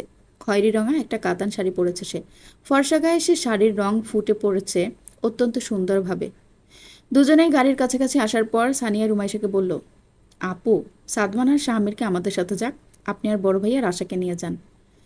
রুমাইশা প্রথমে আপত্তি করলেও পরবর্তীতে শাফিন আর সানিয়ার বারংবার অনুরোধে অবশেষে রাজি হলো। সাদমান আর শাহমিরকে নিয়ে শাফিন আর সানিয়া দুজনে আগেই বেরিয়ে গেল। আর এরপর রুমাইশা আর সাফওয়ান গাড়িতে উঠল। গাড়িতে উঠেই সাফওয়ান রুমাইশাকে বলল, দেখেছ, আমার ভাইয়ের বউটাই শুধু আমার মনের কথাটা বুঝতে পেরেছে। আর তোমরা? রুমাইশা মুখ বেঁকিয়ে বলল, হয়েছে, এখন তুমি গাড়ি চালাও, বেশি বইকো না। সহকারী পুলিশ সুপার কবির হোসেন থানায় আসার উদ্দেশ্যে বের হচ্ছিল। সেই মুহূর্তেই তার কাছে পুলিশ সুপারের ফোন এলো। কবির বাসা থেকে বেরোতে বেরোতে কলটা রিসিভ করে সালাম বিনিময় করে বলল, জি স্যার, বলুন। পুলিশ সুপার বললেন, কবির, আজ থেকে 12-13 বছর আগে তুমি কোথায় ছিলে বা কী করতে? কবির উত্তর দিল, তখন আমি সম্ভবত অনার্সে ছিলাম, 2nd বা 3rd ইয়ারে। কিন্তু কেন স্যার? পুলিশ সুপার বললেন, তখন একটা ঘটনা শুনেছিলে? কলেজের একজন তরুণ প্রফেসরকে নিয়ে সারা দেশে খুব হইচই পড়ে গিয়েছিল, যে কিনা একজন হিটম্যান ছিল, মানুষ মারা ছিল তার প্রফেশন। কবির কিছুক্ষণ ভেবে উত্তর দিল, হ্যাঁ স্যার, এরকম কিছু শুনেছিলাম, কিন্তু ক্লিয়ারলি তেমন কিছুই মনে নেই। কিন্তু এই ঘটনা নিয়ে আবার কি হয়েছে? পুলিশ সুপার বললেন, থানায় আসো, বলছি, দ্রুত আসো। ঘণ্টা 2 পর কবির উপস্থিত হলো থানায়। তারপর সোজা চলে গেল পুলিশ সুপারের রুমে। পুলিশ সুপার পুরনো ফাইলগুলো ঘাঁটছিলেন। কবিরকে ভেতরে আসতে দেখে তিনি ফাইলগুলো বন্ধ করে একপাশে সরিয়ে রাখতে রাখতে বললেন, এসো কবির, বসো এখানে। কবির এসে পুলিশ সুপারের সামনের চেয়ার টেনে বসলো। তারপর অপেক্ষায় রইল পুলিশ সুপারের কাজ শেষ হওয়ার। পুলিশ সুপার ফাইলগুলো ভালোভাবে গুছিয়ে রেখে টেবিলের উপর কোনোই ঠেকিয়ে দুহাত এক জায়গায় নিয়ে এসে বললেন, কাল রাতে আমি তোমাকে বলেছিলাম যে ইশতিয়াক আহমেদ, শাফিন আহমেদ, এই নামগুলো আমার খুব চেনা চেনা লাগছে। এরা আসলে কারা সেটা জানো? কবির মাথা নাড়ালো, তারপর মুখে বলল, জি না স্যার, কখনো শুনেছি বলে মনে পড়ছে না। পুলিশ সুপার ভাবুক ভঙ্গিতে মাথা নেড়ে বললেন, মনে থাকার কথাও না, সেটা অনেক বছর আগের ঘটনা। সকালে তোমাকে একজন প্রফেসরের কথা বলেছিলাম, মনে আছে নিশ্চয়ই? কবির মাথা নাড়িয়ে সম্মতি জানালো। পুলিশ সুপার আবার বললেন, সেই প্রফেসরের নাম হলো সাফওয়ান আহমেদ। এই ইশতিয়াক আহমেদ হলো তার বাবা, আর শাফিন আহমেদ তার ছোট ভাই। সাফওয়ান আহমেদ হয়তো আর বেঁচে নেই, বা বেঁচে থাকলেও কোথাও কিভাবে আছে সেটা সবারই অজানা। ঘটনাটা বেশ ইন্টারেস্টিং, শুনতে চাও? কবির মাথা নেড়িয়ে সম্মতি জানিয়ে বলল, জি স্যার, শুনতে চাই। বলেই নিজের চেয়ারটাতে নড়েচড়ে বসল। সাফওয়ানরা যখন পৌঁছালো তখন ঘড়ির কাঁটা বেলা 11টার দিকে ঝুঁকে গেছে। শাফিনরা আগেই চলে এসেছে, আর সাফওয়ানরা একটু দেরি করে এসেছে। রাস্তায় যেখানে ভালো লেগেছে সেখানেই নেমে দাঁড়িয়ে কিছুক্ষণ সময় কাটিয়েছে ওরা, আর তারপর অবশেষে এসে পৌঁছেছে বাড়িতে। সাফওয়ানের গাড়িটা বাড়িতে ঢোকার সাথে সাথেই আয়শা নেমে এলেন। রুমাইশা রাশাকে কোলে নিয়ে বের হলো। আয়শা রুমাইশার কোল থেকে রাশাকে নিয়ে নিলেন। তারপর সবাইকে নিয়ে ঘরের দিকে এগোলেন। সানিয়া এসেই আফসানার সাথে গল্প জুড়ে দিয়েছে। এখনও তাদের গল্প শেষ হয়নি। শাফিন আর রাফসান দুজনে অপেক্ষায় ছিল সাফওয়ানের পৌঁছানোর। তিনজন মিলে মাঠের দিকে ঘুরতে যাবে বলে প্ল্যান করে বসে আছে ওরা। সাফওয়ান এসে হালকা একটু নাস্তা করে বেরিয়ে গেল শাফিন আর রাফসানের সাথে, আর রুমাইশা গেল আফসানা আর সানিয়া যে রুমে আছে সে রুমে। রুমাইশা সে ঘরে প্রবেশ করার সাথে সাথে আফসানা চুপসে গেল। হাসি হাসি মুখটা আধার কালো হয়ে গেল তার, কাচুমাচু হয়ে সে একদিকে সরে বসল। রুমাইশা এসেই হাসি মুখে আফসানাকে জিজ্ঞেস করলো, কেমন আছো ভাবি? তোমার মাথার আঘাতের কী অবস্থা এখন? আফসানা মুখে জোরপূর্বক হাসি ফুটিয়ে উত্তর দিল, জি আপু, ভালো আছি। মাথার আঘাতটাও ঠিকঠাক হওয়ার পথে। কাল ডাক্তার এসে সেলাই কেটে দিয়ে যাবে বলেছে। আফসানার হঠাৎ এ পরিবর্তন চোখে পড়ল সানিয়ার। রুমাইশাকে দেখে সে আফসানার মিইয়ে যাওয়া কারণ খুঁজে পেল না। আবার রুমাইশার মতো এমন হাসি খুশি আর আপন করে নেওয়া মানুষ দেখেও যে কেউ মিয়ে যেতে পারে সেটাই সে বুঝে উঠতে পারল না। ও বাড়িতে যেদিন থেকে শাফিনের বউ হয়ে এসেছে সেদিন থেকেই হাসি খুশি মেয়েটা তাকে যখনই সময় পাচ্ছে সঙ্গ দিয়ে যাচ্ছে। শাফিন যেবার তাকে বলেছিল যে তার বড় ভাইয়ের বউ তার খুব কাছের আত্মীয়দের ভেতরে একজন, আর সম্পর্কে সানিয়ার ননদ হয়। আমার শাশুড়ি মাও তাকে প্রচণ্ড পছন্দ করে। সেদিন সানিয়ার মনে হয়েছিল যে কখনো যদি সে ফিরে আসে তাহলে তার পক্ষে হয়তো শ্বশুরবাড়িতে সার্ভাইভ করা খুব কঠিন হয়ে দাঁড়াবে। কিন্তু ভগ্নীতুল্য এই হাসি খুশি মেয়েটাকে দেখে তার পরবর্তীতে আর একবারও এমন মনে হয়নি। যদিও এত অল্প দিনের পরিচয় মানুষ চেনা যায় না, তবুও যতটুকু সে রুমাইশাকে দেখেছে বা চিনেছে তাতে রুমাইশাকে তার একদমই টিপিক্যাল ননদ বা জায়ের মতো মনে হয়নি। এসে থেকেই সে তার থেকে 3 বছরের বড় এই ননদ কাম জায়ের থেকে সর্বদা স্নেহপূর্ণ আচরণ পেয়েছে। কিন্তু সেই তাকে দেখে মুখের হাসি হারিয়ে ফেলা আফসানার প্রতি কিছুটা মনক্ষুণ্ণ হলো সানিয়া। রুমাইশা বিছানার উপর পা তুলে বসল, তারপর সানিয়াকে উদ্দেশ্য করে বলল, কতদিন পর নিজের বাপের বাড়িতে এলাম বলো তো? দীর্ঘ 13 বছর পর। তোমার বড় ভাইয়ের সাথে বিয়ের পর মনে হয় একবার কি দুবার এসেছি এখানে, তারপর আর আসা হয়নি। কেমন যেন নতুন নতুন লাগছে সবকিছু। আফসানার অস্বস্তি হচ্ছে প্রচণ্ড, মনে হচ্ছে তার দম আটকে আসবে এখনই। রুমাইশার দিকে সে তাকাতে পারছে না। অপরাধ বোধ তাকে কুড়ে কুড়ে খেয়ে ফেলছে যেন এই মুহূর্তে। কথাও বের হতে চাইছে না মুখ থেকে ওর। অনেক চেষ্টা করে কোনো রকমে আফসানা বলে উঠল, তোমরা গল্প করো, আমি দেখে আসি আম্মার কিছু লাগবে কিনা। বলেই কারো কোনো কথার অপেক্ষা না করেই কিছুটা তাড়াহুড়ো করেই নেমে গেল আফসানা। সানিয়া তাকিয়ে রইল সেদিকে, তারপর রুমাইশার দিকে ফিরে বলল, কি হয়েছে বলো তো আপু? ভাবি তো ভালোই কথা বলছিল এতক্ষণ, হঠাৎ ওনার মন খারাপ হয়ে গেল কেন? রুমাইশা সেদিকে তাকিয়ে মুখে হাসি ফুটিয়ে সানিয়াকে বলল, অন্যের মনের কথা আমি কিভাবে বলবো বলো তো? আচ্ছা, এসব কথা বাদ দাও। তুমি আর শাফিন হানিমুনে যাচ্ছ কবে, ঠিক করেছো? সানিয়ার লজ্জা পেল কিঞ্চিত। ফর্সা গাল দুটোতে রক্তিম আভা দেখা গেল। তা দেখে মুচকি আসলো রুমাইশা। সানিয়া চোখ নামিয়ে বলল, এখনও ডেট ফিক্স হয়নি। আপনার ছোট ভাই বলেছিল যে আপনারা ফিরে গেলে তবেই যাবে। আপনাদেরকে বাড়িতে রেখে সে কোথাও যেতে চাচ্ছে না। রুমাইশা বলল, কি বলো? আচ্ছা, শাফিনরা ফিরুক, আমি ওর সাথে কথা বলে দেখছি। নতুন নতুন বিয়ে করেছো, কোথাও ঘুরে টুরে বেড়াবে সারাক্ষণ, তা না। সানিয়া লাজুক হেসে রুমাইশার দিকে তাকিয়ে জিজ্ঞেস করলো, আপনাদের বিয়ের পর ভাইয়া কোথায় করতে নিয়ে গেছিল আপনাকে? রুমাইশা ঠোঁট উল্টে বলল, রাস্তায়। সানিয়া হেসে উঠল খিলখিল করে, তারপর জিজ্ঞেস করলো, কি বলেন, রাস্তায় কেন? প্রত্যুত্তরে রুমাইশা বলল, তার যখন ভাল লাগতো তখন আমাকে বলতো চল ঘুরে আসি, তারপর আমাকে সহ গাড়ি নিয়ে বেরিয়ে পড়তো। আমরা রাস্তায় রাস্তায় ঘুরতাম ঘন্টার পর ঘন্টা, তারপর ফিরে আসতাম বাড়িতে।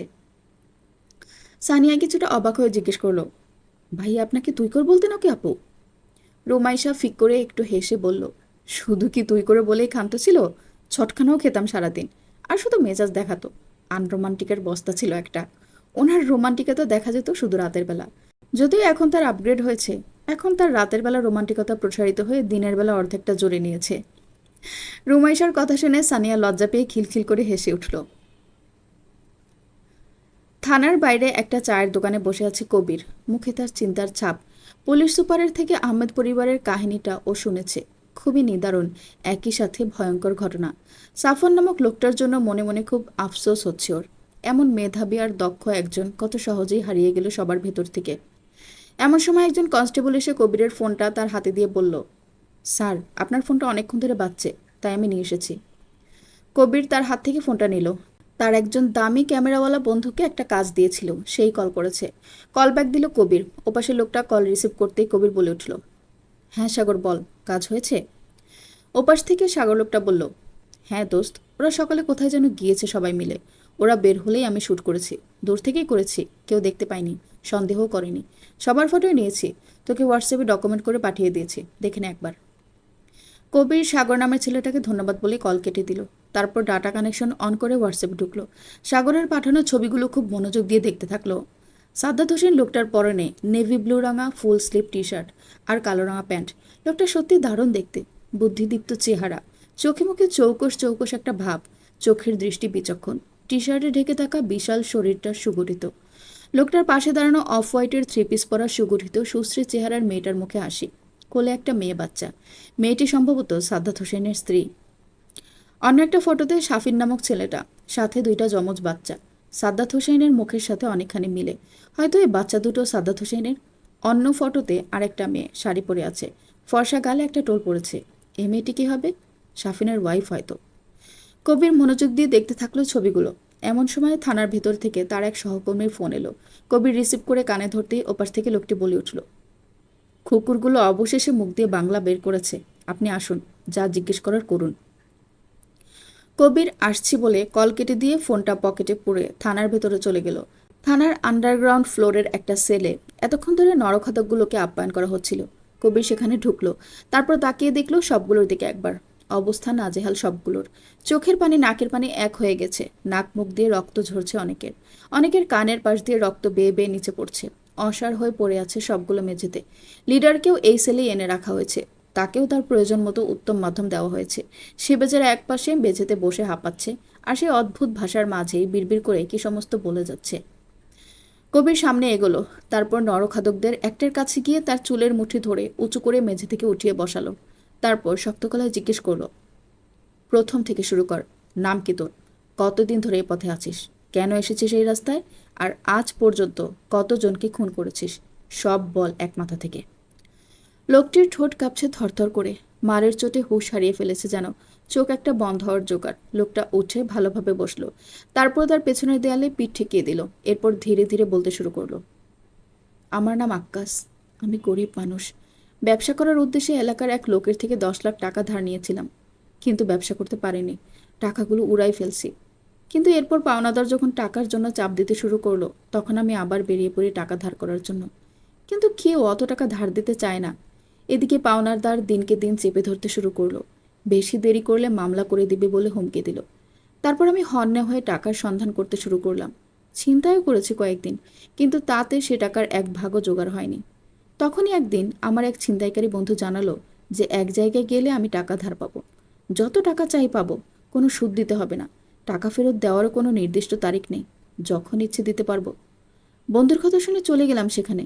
কিন্তু সেখানে গিয়ে আরও একটা অফার পেলাম। আমার যত টাকা লাগবে তারা দিবে, আর টাকা আর কখনোই আমার ফেরত দেওয়া লাগবে না। তবে তার বিনিময়ে তাদের সঙ্গে যোগ দিতে হবে, আর তাদের মতো করে চলতে হবে, তাদের ভাষা শিখতে হবে। মোট কথা তারা যেভাবে জীবনযাপন করে সেভাবে আমাকেও করতে হবে। আমি ভাবলাম, ইহার এমন কি? এর জন্য আমাকে যত ইচ্ছে টাকা দিবে, ব্যাপারটা ভেবে আমার খুশি লাগছিল। আমি ওদের থেকে 15 লাখ টাকা নিলাম। পাওনাদারদের টাকা শোধ করে বাকি টাকা রেখে দিলাম পরিবারের জন্য। আর তারপর চলে এলাম এদের সাথে। কিন্তু যখন এদের সাথে থাকা শুরু করলাম, তখনই বুঝতে পারলাম যে এরা অন্য মানুষদের মতো স্বাভাবিক না, অস্বাভাবিক। এরা মানুষের মাংস খায়, মানুষকে গরু ছাগলের মতো জবাই করে পিস পিস করে কাটে। কিন্তু এই কথা যতক্ষণে জানতে পারলাম ততক্ষণে আমার আর ফিরে যাওয়ার কোনো রাস্তা ছিল না। তাই বাধ্য হয়ে অন্য সবার সাথে স্রোতে গা ভাসিয়ে দিলাম আমি। আর মাংসটা খেতেও খারাপ ছিল না, তাই অসুবিধা হয়নি। সে থেকে এদের সাথে আছি। আস্তে আস্তে এদের ভাষা শিখেছি। আদিবাসীদের মতো জীবনযাপন বেছে নিয়েছি। যখন যেটা করতে বলেছি করেছি। আমি এদের সাথে যোগ দেওয়ার পর থেকে 150 মতো মানুষকে মারা হয়েছে। এর আগে কত মানুষকে ওরা মেরেছে তা আমি জানি না। বলেই লোকটা থামলো। এত অল্প কথা বলতে গিয়েও হাঁপিয়ে গেল আক্কাস লোকটা। ঘন ঘন নিঃশ্বাস পড়তে লাগলো তার। কবির লোকটাকে কিছুক্ষণ দম নিতে দিয়ে লিডার ব্যক্তিটাকে দেখিয়ে আবার বলল, ওই চুলে জট পাকানো কুকুরটাকে জিজ্ঞাসাবাদ করব। তুই আমাকে ওর কথার অর্থ বলবি, আর ওকে আমার, বুঝেছিস? লোকটা অনেক কষ্টে কোনো রকমে মাথা নাড়িয়ে সম্মতি জানালো। কবির একজন কনস্টেবলকে ইশারা করলো বাকিদের অন্য সেলে নিয়ে যেতে।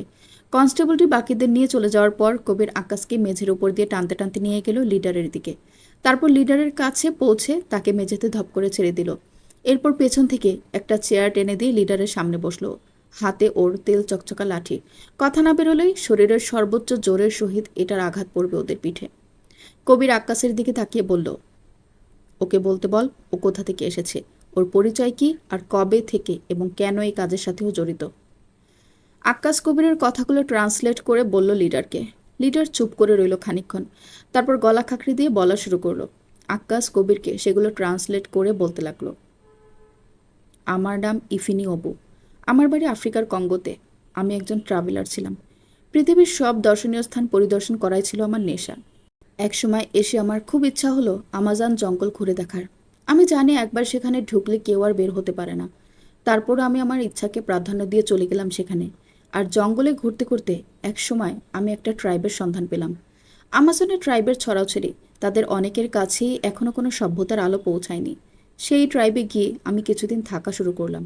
ওরা সব কিছুই খেত, সাথে মানুষও খেত, কিন্তু ওরা কাউকে আক্রমণ করতো না। যদি কোনো ব্যক্তি অসুস্থ হতো বা গুরুতর আহত হতো, তাহলে তাকে কষ্ট পাওয়ার হাত থেকে রক্ষা করতে তাদেরকে জবাই করে পুড়িয়ে খেয়ে ফেলা হতো। সেখানে থাকতে থাকতে আমিও আস্তে আস্তে মানুষের মাংস খাওয়া শুরু করলাম।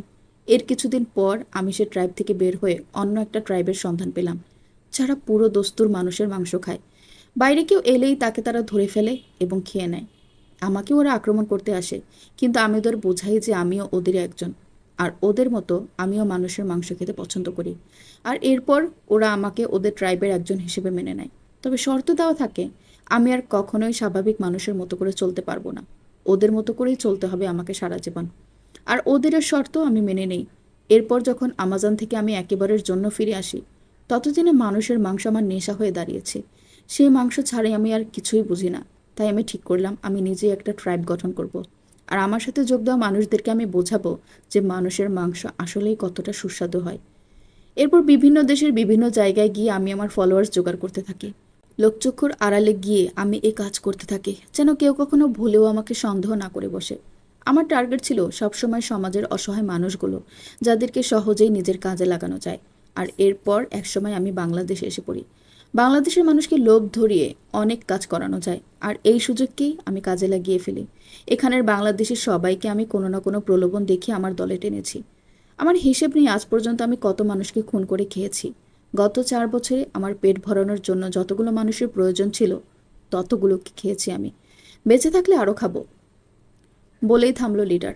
শেষের কথাটা শুনে অবুর মুখে কষে একটা ঘুষি দিল কবির। অবু সে ঘুষির টাল সামলাতে না পেরে পাশের দেয়ালে গিয়ে মাথার সাথে বাড়ি খেল। কবির চেয়ার ছেড়ে উঠে বাইরে যাওয়ার উদ্দেশ্যে এগুলো। তার এখন পুলিশ সুপারের সাথে কথা বলা দরকার। জঙ্গলিগুলোর স্বীকারোক্তিগুলো পুলিশ সুপারকে জানিয়ে সবগুলোর একটা ব্যবস্থা করতে হবে এখনই। তখনই পেছন থেকে অবু লোকটা সে অদ্ভুত ভাষায় নিজের মনে কিছু একটা বলে উঠল। অবুর কণ্ঠস্বর শুনে আবার পেছনে ফিরল কবির। তারপর আক্কাসকে জিজ্ঞেস করলো, কি বললো আবার? আক্কাস বলল, গালাগাল করলো কাউকে, সাফওয়ান না কি জানি নাম। সাফওয়ান নামটা শোনা মাত্রই কবিরের ভ্রু কুঁচকে এলো। সেল থেকে ও আর বের হলো না, আবার এসে বসলো চেয়ারে। পর্ব 75। কবির চেয়ার টেনে বসে আক্কাসকে বলল, ওর কাছে জিজ্ঞেস করো সাফওয়ানকে। সাফওয়ানকে ও কিভাবে চেনে, আর ওর সাথে তার কি সম্পর্ক। আক্কাস কবিরের কথাটা ট্রান্সলেট করে অবুকে বলল। অবু উত্তরে কিছুই বলল না, দেয়ালে হেলান দিয়ে চোখ বুজে পড়ে রইল। কবির কিছুক্ষণ চুপ করে অবুর মুখের দিকে তাকিয়ে রইল উত্তরের আশায়। তারপর আবার আক্কাসকে দিয়ে তাগিদ দিল অবুকে কথা বলার জন্য। অপু ওইভাবে বসে বসে চোখ বুজে রেখে নিজের সাথেই বিড়বিড় করে কথা বলতে থাকলো। আজ এতকাল এত জায়গাতে গেলাম, কেউ আমার টিকিটাও খুঁজে পেল না। আর ওই বিষধরটা বাংলাদেশে আসতে না আসতে আমাকে ধরে ফেললো। শয়তানটা তো অ্যামাজনই ছিল। দেশে কবে এলো? এলো তো এলোই, আমাকেও ডুবিয়ে দিয়ে গেল। আক্কাস অপুর কথাগুলো খেয়াল করে শুনে সেগুলো কবিরকে ট্রান্সলেট করে বলল। কবির কোনো কথা বলল না। ওদেরকে এভাবে রেখেই পুলিশ সুপারের কাছে চলে গেল ও। পুলিশ সুপার নিজের কেবিনে কাজ করছিলেন। তখনই সেখানে হুড়মুড়িয়ে ঢুকলো কবির। তারপর পুলিশ সুপারকে কোনো কথা বলতে না দিয়ে সে বলে উঠল, স্যার, জঙ্গলিটা সাফওয়ান আহমেদের ব্যাপারে কিছু একটা বলছে। আপনি একটু আসুন, এসে একটু বোঝার চেষ্টা করুন। আমার মনে হয় সাফওয়ান আহমেদের সাথে এই কেসের কোথাও না কোথাও একটা কানেকশন আছে। ইশতিয়াক আহমেদদের ওই কেসগুলো তো আপনি হ্যান্ডেল করেছিলেন, তাই আপনি ভালো বুঝবেন ব্যাপারটা কি। পুলিশ সুপার সাফওয়ান আহমেদের নামটা শোনা মাত্রই চমকালো। তারপর জিজ্ঞেস করলো, কি বলেছে ওই বুড়োটা সাফওয়ানের ব্যাপারে? কবির অবুর বলা কথাটা হুবহু বলল পুলিশ সুপারকে। পুলিশ সুপার কথাটা শুনেই দাঁড়িয়ে পড়ল। সাফওয়ান আহমেদ বেঁচে থাকতে পারে, আবার বাংলাদেশেও আসতে পারে। এই খবরটা শোনা মাত্রই তার চোখ মুখ ঝিলিক দিয়ে উঠল। সে প্রস্তুতি নিল কবিরের সাথে সেলে যাওয়ার জন্য। কিন্তু তখনই থানার বাইরে হইচই শোনা গেল। কি হচ্ছে দেখার জন্য পুলিশ সুপার আর কবির দুজনেই কেবিন থেকে বেরিয়ে আসলো। তখনই একজন কনস্টেবল এসে পুলিশ সুপারের সামনে দাঁড়িয়ে বলল, স্যার, সাংবাদিকরা এসে ভিড় জমিয়েছে থানার সামনে। কেউ এই জঙ্গলিগুলোকে ধরার খবর ফাঁস করে দিয়েছে ওদের কাছে। সাংবাদিকগুলো এই খবর শুনেই চলে এসেছে। পুলিশ সুপার রাগের চোটে হাত মুষ্টি করে ধরলেন। কবির অবাক গলায় বলে উঠল, কিন্তু এই খবর কি বাইরে বলবে স্যার? আমরা তো হাতে গোনা কয়েকজন জানি ওদের সম্পর্কে, আর যারা যারা জানি তারা সবাই আমাদের বিশ্বস্ত। তাহলে এই খবর বাইরে লিক করলো কে? পুলিশ সুপার কিছুক্ষণ নীরব থেকে কবিরের দিকে ফিরে উত্তর দিলেন, আমাদের সাথে একজন ট্রেডার আছে কবির, যে আমাদের সব গোপন তথ্য বাইরে পাচার করে দেয় অর্থের লোভে। এর আগেও বহুবার এই কাজ সে করেছে। এমনকি সাফওয়ান আহমেদকে হারিয়ে ফেলার পেছনেও সেই দায়ী। এই ট্রেডারটা আসলে কে সেটা আমাদের খুঁজে বের করতে হবে খুব দ্রুতই। তারপর তার উপযুক্ত শাস্তি নিশ্চিত করতে হবে। তবেই আমি শান্তি পাব। কথাগুলো বলেই পুলিশ সুপার সাংবাদিকদের প্রশ্নের উত্তর দেওয়ার জন্য বাইরে চলে গেল। কবিরও গেল তার পেছন পেছন। পুলিশ সুপার বাইরে বের হতেই সাংবাদিকরা জেকে ধরল তাকে। কনস্টেবলগুলো কড়া গার্ড দিয়ে সাংবাদিকদেরকে আটকে রইল। ভিড়ের মধ্যে থেকে একজন সাংবাদিক পুলিশ সুপারকে উদ্দেশ্য করে প্রশ্ন ছুড়ল, স্যার, আপনারা অপরাধীদেরকে ধরেছেন, কিন্তু কাউকে কিছু জানাননি কেন? অন্য একজন প্রশ্ন করল, স্যার, আমরা জেনেছি অপরাধীরা সংখ্যায় অনেক। আপনারা কি সবাইকে ধরতে পেরেছেন? আপনাদের ভেতরে কি গোলাগুলি হয়েছে? তার প্রশ্ন শেষ হতে না হতেই অন্য আরেকজন প্রশ্ন ছুড়ল, আমরা শুনেছি অপরাধীরা নাকি নরখাদক। বিষয়টা কতটুকু সত্যি? আর যদি সেটা সত্যি হয়ে থাকে, তাহলে তো অপরাধীদের একজনকেও বাইরে রাখা জনগণের জন্য হুমকি স্বরূপ। এ বিষয়ে আপনি কি বলবেন? সাংবাদিকদের প্রশ্নে জর্জরিত হয়ে উঠল পুলিশ সুপার। এতগুলো প্রশ্ন একসাথে শুনে তিনি কি করবেন বুঝতে পারলেন না। ওনার মাথায় বিন্দু বিন্দু ঘাম দেখা গেল। এদিক ওদিক অসহায় দৃষ্টিতে তাকিয়ে কার প্রশ্নের উত্তর আগে দিবেন সেটা হিসাব করতে লাগলেন মনে মনে। কিন্তু কবির এসে তাকে এই সিচুয়েশন থেকে উদ্ধার করলো। পুলিশ সুপারের পেছন থেকে হেঁটে সামনে এগিয়ে এলো সে। এসেই সাংবাদিকদের নীরব হতে সে বলল, আমরা এখনো সেই কেসের বিষয়ে পুরোটা উদ্ঘাটন করতে পারিনি। অপরাধীরা সবাই আমাদের আন্ডারেই আছে, জীবিত বা মৃত। পুরোপুরি ইনভেস্টিগেশন করে তাদের থেকে অজানা তথ্যগুলো জেনে আমরা আপনাদেরকে জানাবো, আর সেটা রাতের ভেতরে ইনশাআল্লাহ। ততক্ষণ আপনারা একটু ধৈর্য ধরুন আর রংচং মাখিয়ে ভুয়া নিউজ ছড়াতে বিরত থাকুন। ধন্যবাদ। বলেই পুলিশ সুপারকে নিয়ে কবির আবার ভেতরে চলে গেল। সাংবাদিকগুলো মুখ ভোতা করে দাঁড়িয়ে রইল আর নিজেদের ভেতর ফুসুর ফাসুর করতে থাকলো। ওদের কর্মকাণ্ড হয়ে বিরক্ত হয়ে একজন কনস্টেবল তাদেরকে বলল, শুনতে পাননি রাতের ভেতর আপনাদেরকে জানানো হবে? তাহলে এখনো খাম্বার মতো দাঁড়িয়ে আছেন কেন? নিজেদের কাজ করুন, যান। সাংবাদিকগুলো কনস্টেবলটাকে কিছুক্ষণ চোখ গরম দিয়ে চলে গেল এদিক সেদিক। কবির পুলিশ সুপারকে নিয়ে সোজা গেল অবু আর আক্কাসকে যেখানে রাখা হয়েছে সেখানে। সেলে ঢোকার আগে কবির নিজের ফোন বের করলো। তারপর পুলিশ সুপারের উদ্দেশ্যে বলল, স্যার, আপনাকে না জেনেই আমি একটা কাজ করে ফেলেছি। আফতাবের দেখার সুবিধার্থে আমি আমার এক ফ্রেন্ডকে দিয়ে সাদ্দাত হোসেন সহ ইশতিয়াক আহমেদের পরিবারের বেশ কয়েকজনের ফটোশ্যুট করিয়ে এনেছি। ফটো আমার কাছে চলে এসেছে। এখন আপনি অনুমতি দিলে আফতাবকে একবার দেখাবো। পুলিশ সুপার পাশে রাখা একটা চেয়ারে বসতে বসতে নিজেও ছবিগুলো দেখতে চাইলেন। কবির ফোনটা তার হাতে ধরিয়ে দিলে খুব মনোযোগের সহিত সাদ্দাত হোসেন নামের লোকটাকে দেখলেন তিনি। তারপর স্বগতোক্তি করলেন, ছেলেটা সত্যিই সুদর্শন। এরপর আবার কবিরকে বললেন, হ্যাঁ, ওকে দেখাও, এখানেই ডাকো, আমিও শুনতে চাই ও কি বলে। কবির একজন কনস্টেবলকে দিয়ে আফতাব হোসেনকে ডেকে পাঠালো। আফতাব হোসেন এসে পৌঁছালে কবির তাকে নিজের ফোনে থাকা ছবিগুলো দেখিয়ে বলল, আফতাব সাহেব, দেখুন তো, সেদিন রাতে যে লোকটা আপনাদেরকে নরখাদকগুলোর হাত থেকে রক্ষা করেছিল, ইনি সেই ব্যক্তি কিনা? আফতাব হোসেন ভালো করে খেয়াল করলো ছবিটা, তারপর বলল, জি স্যার, সেরকমই তো লাগছে। ওই লোকটার চুলও এই লোকটার মতো এমন ওপরের দিকে দেওয়া ছিল, আর কয়েকটা চুল কপালের উপরে এসে পড়েছিল। মুখটাও কিছুটা এমনই ছিল হয়তো। আমার সঠিক মনে নেই, তবে এরকমই কিছুটা। ইনি তিনি হতেও পারেন। আফতাব হোসেনের খাপছাড়া উত্তর মনোপুত হলো না কবিরের। সে আফতাব হোসেনকে যেতে বলল। তারপর পুলিশ সুপারকে বলল, আফতাব হোসেনকে দিয়ে কিছু হবে না, সে চোখের মাথা খেয়ে বসেছে। আপনি চলুন, ওই অবুনা গবু, তার থেকে কোনো তথ্য বের করতে পারি কিনা দেখি। সে কি কি জানে সব শুনতে হবে। আর আমার আপনার মনে যে সন্দেহটা বর্তমানে প্রকট হয়ে আছে, সেটাই সত্যি কিনা সেটা নিশ্চিত করতে হবে। বিকেলবেলা ড্রয়িং রুমের সোফায় বসে সবাই টিভি দেখছিল। সাদমান আর শামির রাদিফ আর রুহানির সাথে একজোট হয়ে বসে আছে, কার্টুন দেখবে তাই। কিন্তু শামসুল এখন নিউজ দেখবেন বলে রিমোট দিচ্ছেন না বাচ্চাদের কাছে। কোনো রকমে ওদেরকে বুঝিয়ে সুঝিয়ে বসিয়ে রেখেছেন, যেন নিউজটা অন্তত দেখতে পারেন। অগত্যা সাদমান আর শামির নানুর কথা মেনে নিয়ে চুপ হয়ে বসলো সোফাতে। ওদের চুপ হয়ে বসে যেতে দেখে রাদিফ আর রুহানিও দমে গেল। ওরা দুজনে গিয়ে বসলো ওদের পাশে। শামসুল নিউজ অন করলেন। কিছুক্ষণ খবর পাঠ করার পর এবার সংবাদ পাঠক বললেন, অবশেষে ধরা পড়ল মানুষ গুম করার র্যাকেটটি। গত পরশু রাতে খুলনা বিভাগের মেহেরপুর জেলার একটি জঙ্গল থেকে গ্রুপটিকে বেশ কিছু ভিকটিম সহ উদ্ধার করেছে পুলিশ। শোনা গেছে ওই র্যাকেটটি নরঘাতকদের একটা গ্রুপ ছিল এবং আজ পর্যন্ত গুম হওয়া সকল মানুষকে দিয়ে তারা নিজেদের উদরপূর্তি করেছে বলে জানা গেছে। তবে এ বিষয়ে এখনও বিস্তারিত কিছুই জানায়নি যশোর পুলিশ বিভাগ। তবে খুব শীঘ্রই বিস্তারিত জানিয়ে ব্রিফিং দিবেন বলে জানিয়েছেন যশোর থানার পুলিশ সুপার। খবরটা শুনে চক্ষু ছানাবড়া হয়ে গেল সবার। শামসুল হাতকে উঠলেন, বললেন, কি সর্বনাশের কথা! নরঘাতক, সেটাও আবার আমাদের আশেপাশেই, আর আমরা কিছুই জানতাম না। বাচ্চা আছে বাড়িতে 2টা, যদি তাদের কিছু হতো! আল্লাহ বড় বিপদ থেকে বাঁচিয়েছেন। তার কথায় সায় জানালো সবাই। রাফসান বলল, দিনকাল এখন ভালো না বাবা, কখনকার কি হবে কিছুই বলা যায় না। এখন সব কিছুর উপর কড়া নজর রাখতে হবে, বিশেষ করে বাচ্চাদের উপর। এতদিন আমরা শুধু সতর্ক হয়েছিলাম গুম হওয়ার খবর শুনে, কিন্তু যারা গুম হয়েছে তারা আর কখনো ফিরে আসবে না, এমনকি তাদের লাশও পাওয়া যাবে না। এর থেকে মর্মান্তিক আর কিছু হয়? ছেলের কথায় দীর্ঘশ্বাস ছাড়লেন শামসুল। সাফওয়ান আর রুমাইশা একে অপরের দিকে তাকিয়ে চোখে চোখে কথা বলে নিল। ভাগ্যিস সেদিন ওরা টের পেয়েছিল, নইলে আরও কত নিষ্পাপ মানুষের প্রাণ যেত ওদের হাতে, তার কোনো ইয়ত্তা নেই। সবার এমন নীরবতা দেখে শাফিন বলে উঠল, মানুষদের মনে এখন আর কোনো দয়া মায়া নেই। মানুষই কিভাবে পারে অন্য একটা মানুষকে কেটে কেটে রান্না করে খেতে? ওদেরকে একটুও দয়া মায়া লাগে না? আর এই খবর শোনার পর তো কেউ আর বেরই হতে চাইবে না ভয়ে। কে সিকিউরিটি দিবে যে আর কোনো নরঘাতক আমাদের আশেপাশে ঘুরে বেড়াচ্ছে না? কার ভরসায় মানুষ রাস্তায় নামবে? আল্লাহ আমাদেরকে রক্ষা করুক। শাফিনের কথায় সম্মতি জানিয়ে আমিন বলে উঠল সবাই। তারপর আবার নীরব হয়ে গেল প্রত্যেকে। বাচ্চাগুলো এই খবর শুনে কেমন যেন মিইয়ে গেল। কয়েক মিনিট আগে সেই দুরন্তপনা উবে গেল ওদের। বাবার গা ঘেঁষে দাঁড়িয়ে রইল সাদমান আর শামির। সাফন ওদেরকে 2 হাতে নিজের কোলে তুলে নিয়ে পায়ের ওপর বসিয়ে দিল।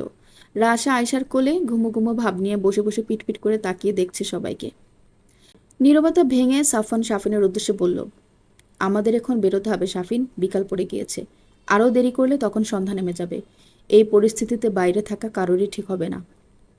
শাফিন ভাইয়ের কথা সম্মতি জানিয়ে সানিয়ার উদ্দেশ্যে বলল, তুমি আর আপু গিয়ে গুছিয়ে নাও সানি, আমরা সকাল সকাল বের হই। আয়শা ওদের কথায় সহমত পোষণ করে বললেন, হ্যাঁ সেই ভালো হবে, যা অবস্থা দেখছি তাতে এখন তো দিনের বেলাতে বের হতেও ভয় লাগবে। বাচ্চাদেরকে নিয়ে সব থেকে বেশি চিন্তা। বাচ্চা দুটো স্কুলে যায় রোজ, আফসানা গিয়ে দিয়ে আসে আবার নিয়েও আসে যদিও, কিন্তু ওই রকম যদি কখনো হয় তখন কি হবে ভাবতে পারছো? আল্লাহ আমাদের উপর রহম করুন। আয়শার কথাতে সাফওয়ান বলে উঠল, এখন থেকে সাবধানে থাকবেন মামি, চোখ কান খোলা রাখবেন সর্বদা। মামার বয়স হয়েছে, তার এখন আর আগের মতো শক্তি নেই। রাফসান ছেলে মানুষ, তার সবসময় বাইরে বাইরে থাকা লাগবে। বাড়িতে আপনারা 2জন মেয়ে আর বাচ্চা, বাড়ির গেটগুলো সবসময় দিয়ে রাখবেন। আর রাতের বেলা পুরোপুরি গেট লক করার আগে ভালোভাবে চারপাশটা দেখে নেবেন। পিশাচগুলো ধরা পড়েছে ঠিকই, কিন্তু সাবধানের মার নেই। আয়শা সাফওয়ানের কথায় মাথা নাড়িয়ে সম্মতি জানান। আর এরপর সাফওয়ান শাফিন দুজনেই চলে গেল রেডি হতে। এখন বের না হলে রাত নেমে যাবে। বিকেল 5টা নাগাদ ওরা বেরিয়ে পড়ল সবাই। সাদমান আর শাহমিরকে এবার সাফওয়ান নিজের সাথে নিল, আর শাফিন আর সানিয়াকে নিজেদের মতো ছেড়ে দিল। নিজের কেবিনে থমথমে মুখে বসে আছে পুলিশ সুপার। তার সামনের টেবিলে বিপরীত পার্শ্বে বসে আছে কবির। দুজনেই চিন্তিত, নীরব। ওরা খানিকক্ষণ পূর্বে যেটা জেনেছে সেটা আসলে ভালো সংবাদ নাকি খারাপ সংবাদ সেটা ঠাউর করতে পারছে না দুজনের কেউই। নীরবতা ভেঙে পুলিশ সুপার মুখ খুললেন, বললেন, কবির, সাফওয়ানের বিরুদ্ধে কোনো প্রমাণ নেই যে ও একজন মার্ডারার। কোনো প্রমাণ নেই, not even a single one. শুধুমাত্র ইন্টারন্যাশনাল লেভেলের লোকগুলোই জানে এর সত্যতা। আজ পর্যন্ত সাফওয়ানের বিরুদ্ধে কোনো পুলিশ কেস হয়নি, একটাও না। কেউ সন্দেহবশত ওর সম্পর্কে কিছুই বলেনি। কিন্তু আমাদের ভেতরকার কোনো এক ডগের বাচ্চার জন্য বেচারা নিজের দেশ, পরিবার, আত্মীয় স্বজন সবই হারালো। কবির কিছুক্ষণ চুপ থেকে পুলিশ সুপারকে বলল, তাহলে এখন কি করবেন? সাফওয়ানকে সামনে আনবেন? এই পুরো মিশনটার কৃতিত্ব একমাত্র তার। দেশবাসীর জানা উচিত যে যাকে তারা এতদিন মিথ্যা অপবাদের জের ধরে দেশ ছাড়া করেছিল, আজ সেই তাদেরকে এই বিশাল নরঘাতক গোষ্ঠীর হাত থেকে বাঁচিয়েছে। সে লোকটা আমাজনের ওই স্যাঁতসেঁতে পরিবেশে কতগুলো বছরই না কাটিয়ে দিল বউ বাচ্চা নিয়ে। নিজের নাম, পরিচয় সব কিছুর পরিবর্তন করলো বেঁচে থাকার তাগিদে। কিন্তু সবচেয়ে আশ্চর্যের বিষয় কি জানেন? এত কিছুর পরও সে হাল ছাড়েনি। সব কিছুকে পেছনে ফেলে সে ঠিকই উপরে উঠে গেছে। নিজের বিজনেস দাঁড় করিয়েছে, নিজস্ব কোম্পানি খুলেছে। আমার ফোনে ওদের গাড়ির ছবিটা দেখেছেন নিশ্চয়ই, ল্যাম্বরগিনি। কেউই তাকে থামিয়ে রাখতে পারেনি। সে তার লক্ষ্যে ঠিকই পৌঁছে গেল, বাই হুক আর বাই ক্রুক। সে কি করেছে সেটা কেউ এখন আর দেখতে যাবে না। সে যে একজন সফল ব্যক্তি সেটাই এখন মুখ্য বিষয়।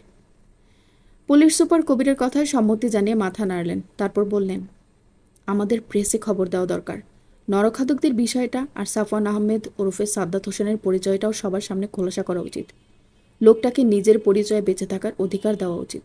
যে আমাদের পুলিশ ডিপার্টমেন্টের এতগুলো মানুষের প্রাণ বাঁচিয়ে দিল, তার জন্য এতটুকু না করতে পারলে এই পোশাকের কোনো মূল্য নেই কবির। তবে প্রেস ডাকার আগে আমাদেরকে স্বয়ং সাফওয়ান আহমেদের সাথেই কথা বলে নিতে হবে। তুমি কি বলো? কবিরের দিকে প্রশ্ন ছুড়ে দিলেন পুলিশ সুপার। কবির তার কথায় সম্মতি জানিয়ে উত্তর দিল, আপনি ঠিক বলেছেন স্যার। তার সাথে আমাদের কথা বলা উচিত এবং এই বিষয়ে বিস্তারিত আলোচনা করা উচিত। সে যদি বলে তার পরিচয় রিভিল করে দিয়ে তাকে স্বাভাবিকভাবে পরিবার পরিজনদের সাথে একসাথে বেঁচে থাকার সুযোগ করে দিতে, তবে আমরা সেটাই করব। আর যদি সে না চায় তবে আমরা তার ব্যাপারটা সম্পূর্ণ চেপে গিয়ে নিজেদের মতো করে নরখাদক গোষ্ঠীটার ব্রিফিং দেব। কবিরের কথা শুনে পুলিশ সুপার বলে উঠলেন, তাহলে চলো যাওয়া যাক। সাফওয়ান আহমেদের সাথে আমাদের মিটিংটা আমরা সেরে আসি। বলেই নিজের চেয়ার ছেড়ে উঠে দাঁড়ালেন পুলিশ সুপার। আর সে উঠে দাঁড়াতেই কবির হোসেনে উঠে দাঁড়ালো। রাতের খাবারের পর হলরুমের সোফায় বসে গল্প করছিল সবাই। বাড়িতে এখন শুধু ওরা পরিবারের লোকজনগুলো ছাড়া আর কেউই নেই। হেল্পিং হ্যান্ডও নিজেদের কাজ শেষ করে বাড়িতে চলে গেছে। রাশা রুনিয়ার কোলে ঘুমাচ্ছে। সাদমান আর শামির সানিয়ার সাথে খুনসুটি করছে। ইশতিয়াক আহমেদ নিজের রুমেই আছেন, ঘুম আসছে তার, তাই সকাল সকাল ঘুমাতে চলে গেছেন তিনি। শাফিন, রুমাইশা আর সাফওয়ান তিনজন মিলে গল্প করছে। আগের সেই দিনগুলোর মতোই হাসি তামাশায় মেতে উঠেছে ওরা। রুমাইশা আর সাফওয়ানের বিয়ের পূর্ববর্তী দিনগুলো নিয়ে এখন আলোচনা চলছে। সাফওয়ান কবে কি করেছে, রুমাইশাকে নিয়ে কোথায় কোথায় গিয়েছে, রুমাইশাদের বাড়িতে কবে কবে গিয়েছে আর কি করেছে, এসব নিয়ে ডিসকাশন চলছে। স্মৃতিচারণ করতে করতে নিজেদের ছোটবেলায় ফিরে গেছে ওরা। সেই দিনগুলোকে আবারও একবার ছুঁয়ে দেওয়ার চেষ্টায় মেতে আছে ওরা তিনজন। এমন সময় কলিং বেল বেজে উঠল বাইরের। চমকে তাকালো সবাই সেদিকে। এত রাতে তো কারোরই আসার কথা না, তাহলে কে এলো অসময়ে? সানিয়া উঠে দেখতে যাচ্ছিল, কিন্তু শাফিন থামিয়ে দিল ওকে। তারপর নিজে গিয়ে দরজা খুলল, আর খুলেই দেখতে পেল দুজন লোক দাঁড়িয়ে আছে দরজার সামনে। দুজনের ভেতরে একজন প্রৌঢ়, অন্যজন তরুণ। শাফিন এদেরকে আগে কখনো দেখেছে বলে ওর মনে পড়ে না। সন্দেহপূর্ণ দৃষ্টিতে লোকগুলোর দিকে তাকিয়েও জিজ্ঞেস করল, জি, আপনারা কারা আর কাকে চান? লোক দুটির ভেতরের প্রৌঢ়জন উত্তর দিল, সাদ্দাত হোসেনের সাথে দেখা করতে এসেছি আমরা, ব্যাপারটা খুব জরুরি। শাফিন ব্রু কুচকে তাকালো ওদের দিকে, তারপর আবার জিজ্ঞেস করল, পরিচয় দিন আপনাদের, আপনারা কারা, কোথা থেকে এসেছেন, আর আপনাদের পেশা কি? শাফিনকে দরজায় দাঁড়িয়ে কথা বলতে দেখে সাফওয়ান এগিয়ে গেল সেখানে। সাফওয়ানকে দেখে লোক দুজন যেন খুশি হলো অনেক। তারপর সাফওয়ানকে উদ্দেশ্য করে বলল, সাদ্দাত হোসেন, আপনার সাথে আমাদের খুবই গুরুত্বপূর্ণ কথা আছে। আপনি অনুমতি দিলে আমরা ভেতরে আসতে চাই, কারণ কথাগুলো বাইরে দাঁড়িয়ে বলার মতো কথা নয়। সাফওয়ান তীক্ষ্ণ চোখে দুজনকে কিছুক্ষণ পরখ করলো, তারপর দরজা থেকে সরে দাঁড়িয়ে ভেতরে ঢুকতে দিল ওদের। ওরা ভেতরে ঢুকতেই দরজা বন্ধ করে দিল সাফওয়ান। আর এর পরেই লোক দুটো নিজেদের পকেট থেকে নিজেদের আইডি কার্ড বের করে সাফওয়ানের সামনে ধরলো। তারপর বলল, মিস্টার সাদ্দাত হোসেন, আমরা আপনার উপকার করতে এসেছি। আপনার ইচ্ছে হলে উপকার গ্রহণ করবেন, নইলে ফেরত দিয়ে দিবেন। It's up to you totally. শুনলেন রানী আমিনার লেখা অফিডিয়ান গল্প থেকে পর্ব 72, 73, 74, 75। গল্পটি পরবর্তী পর্বগুলো শুনতে চাইলে অবশ্যই চ্যানেলটিকে সাবস্ক্রাইব করে আমার সাথেই থাকুন। ধন্যবাদ।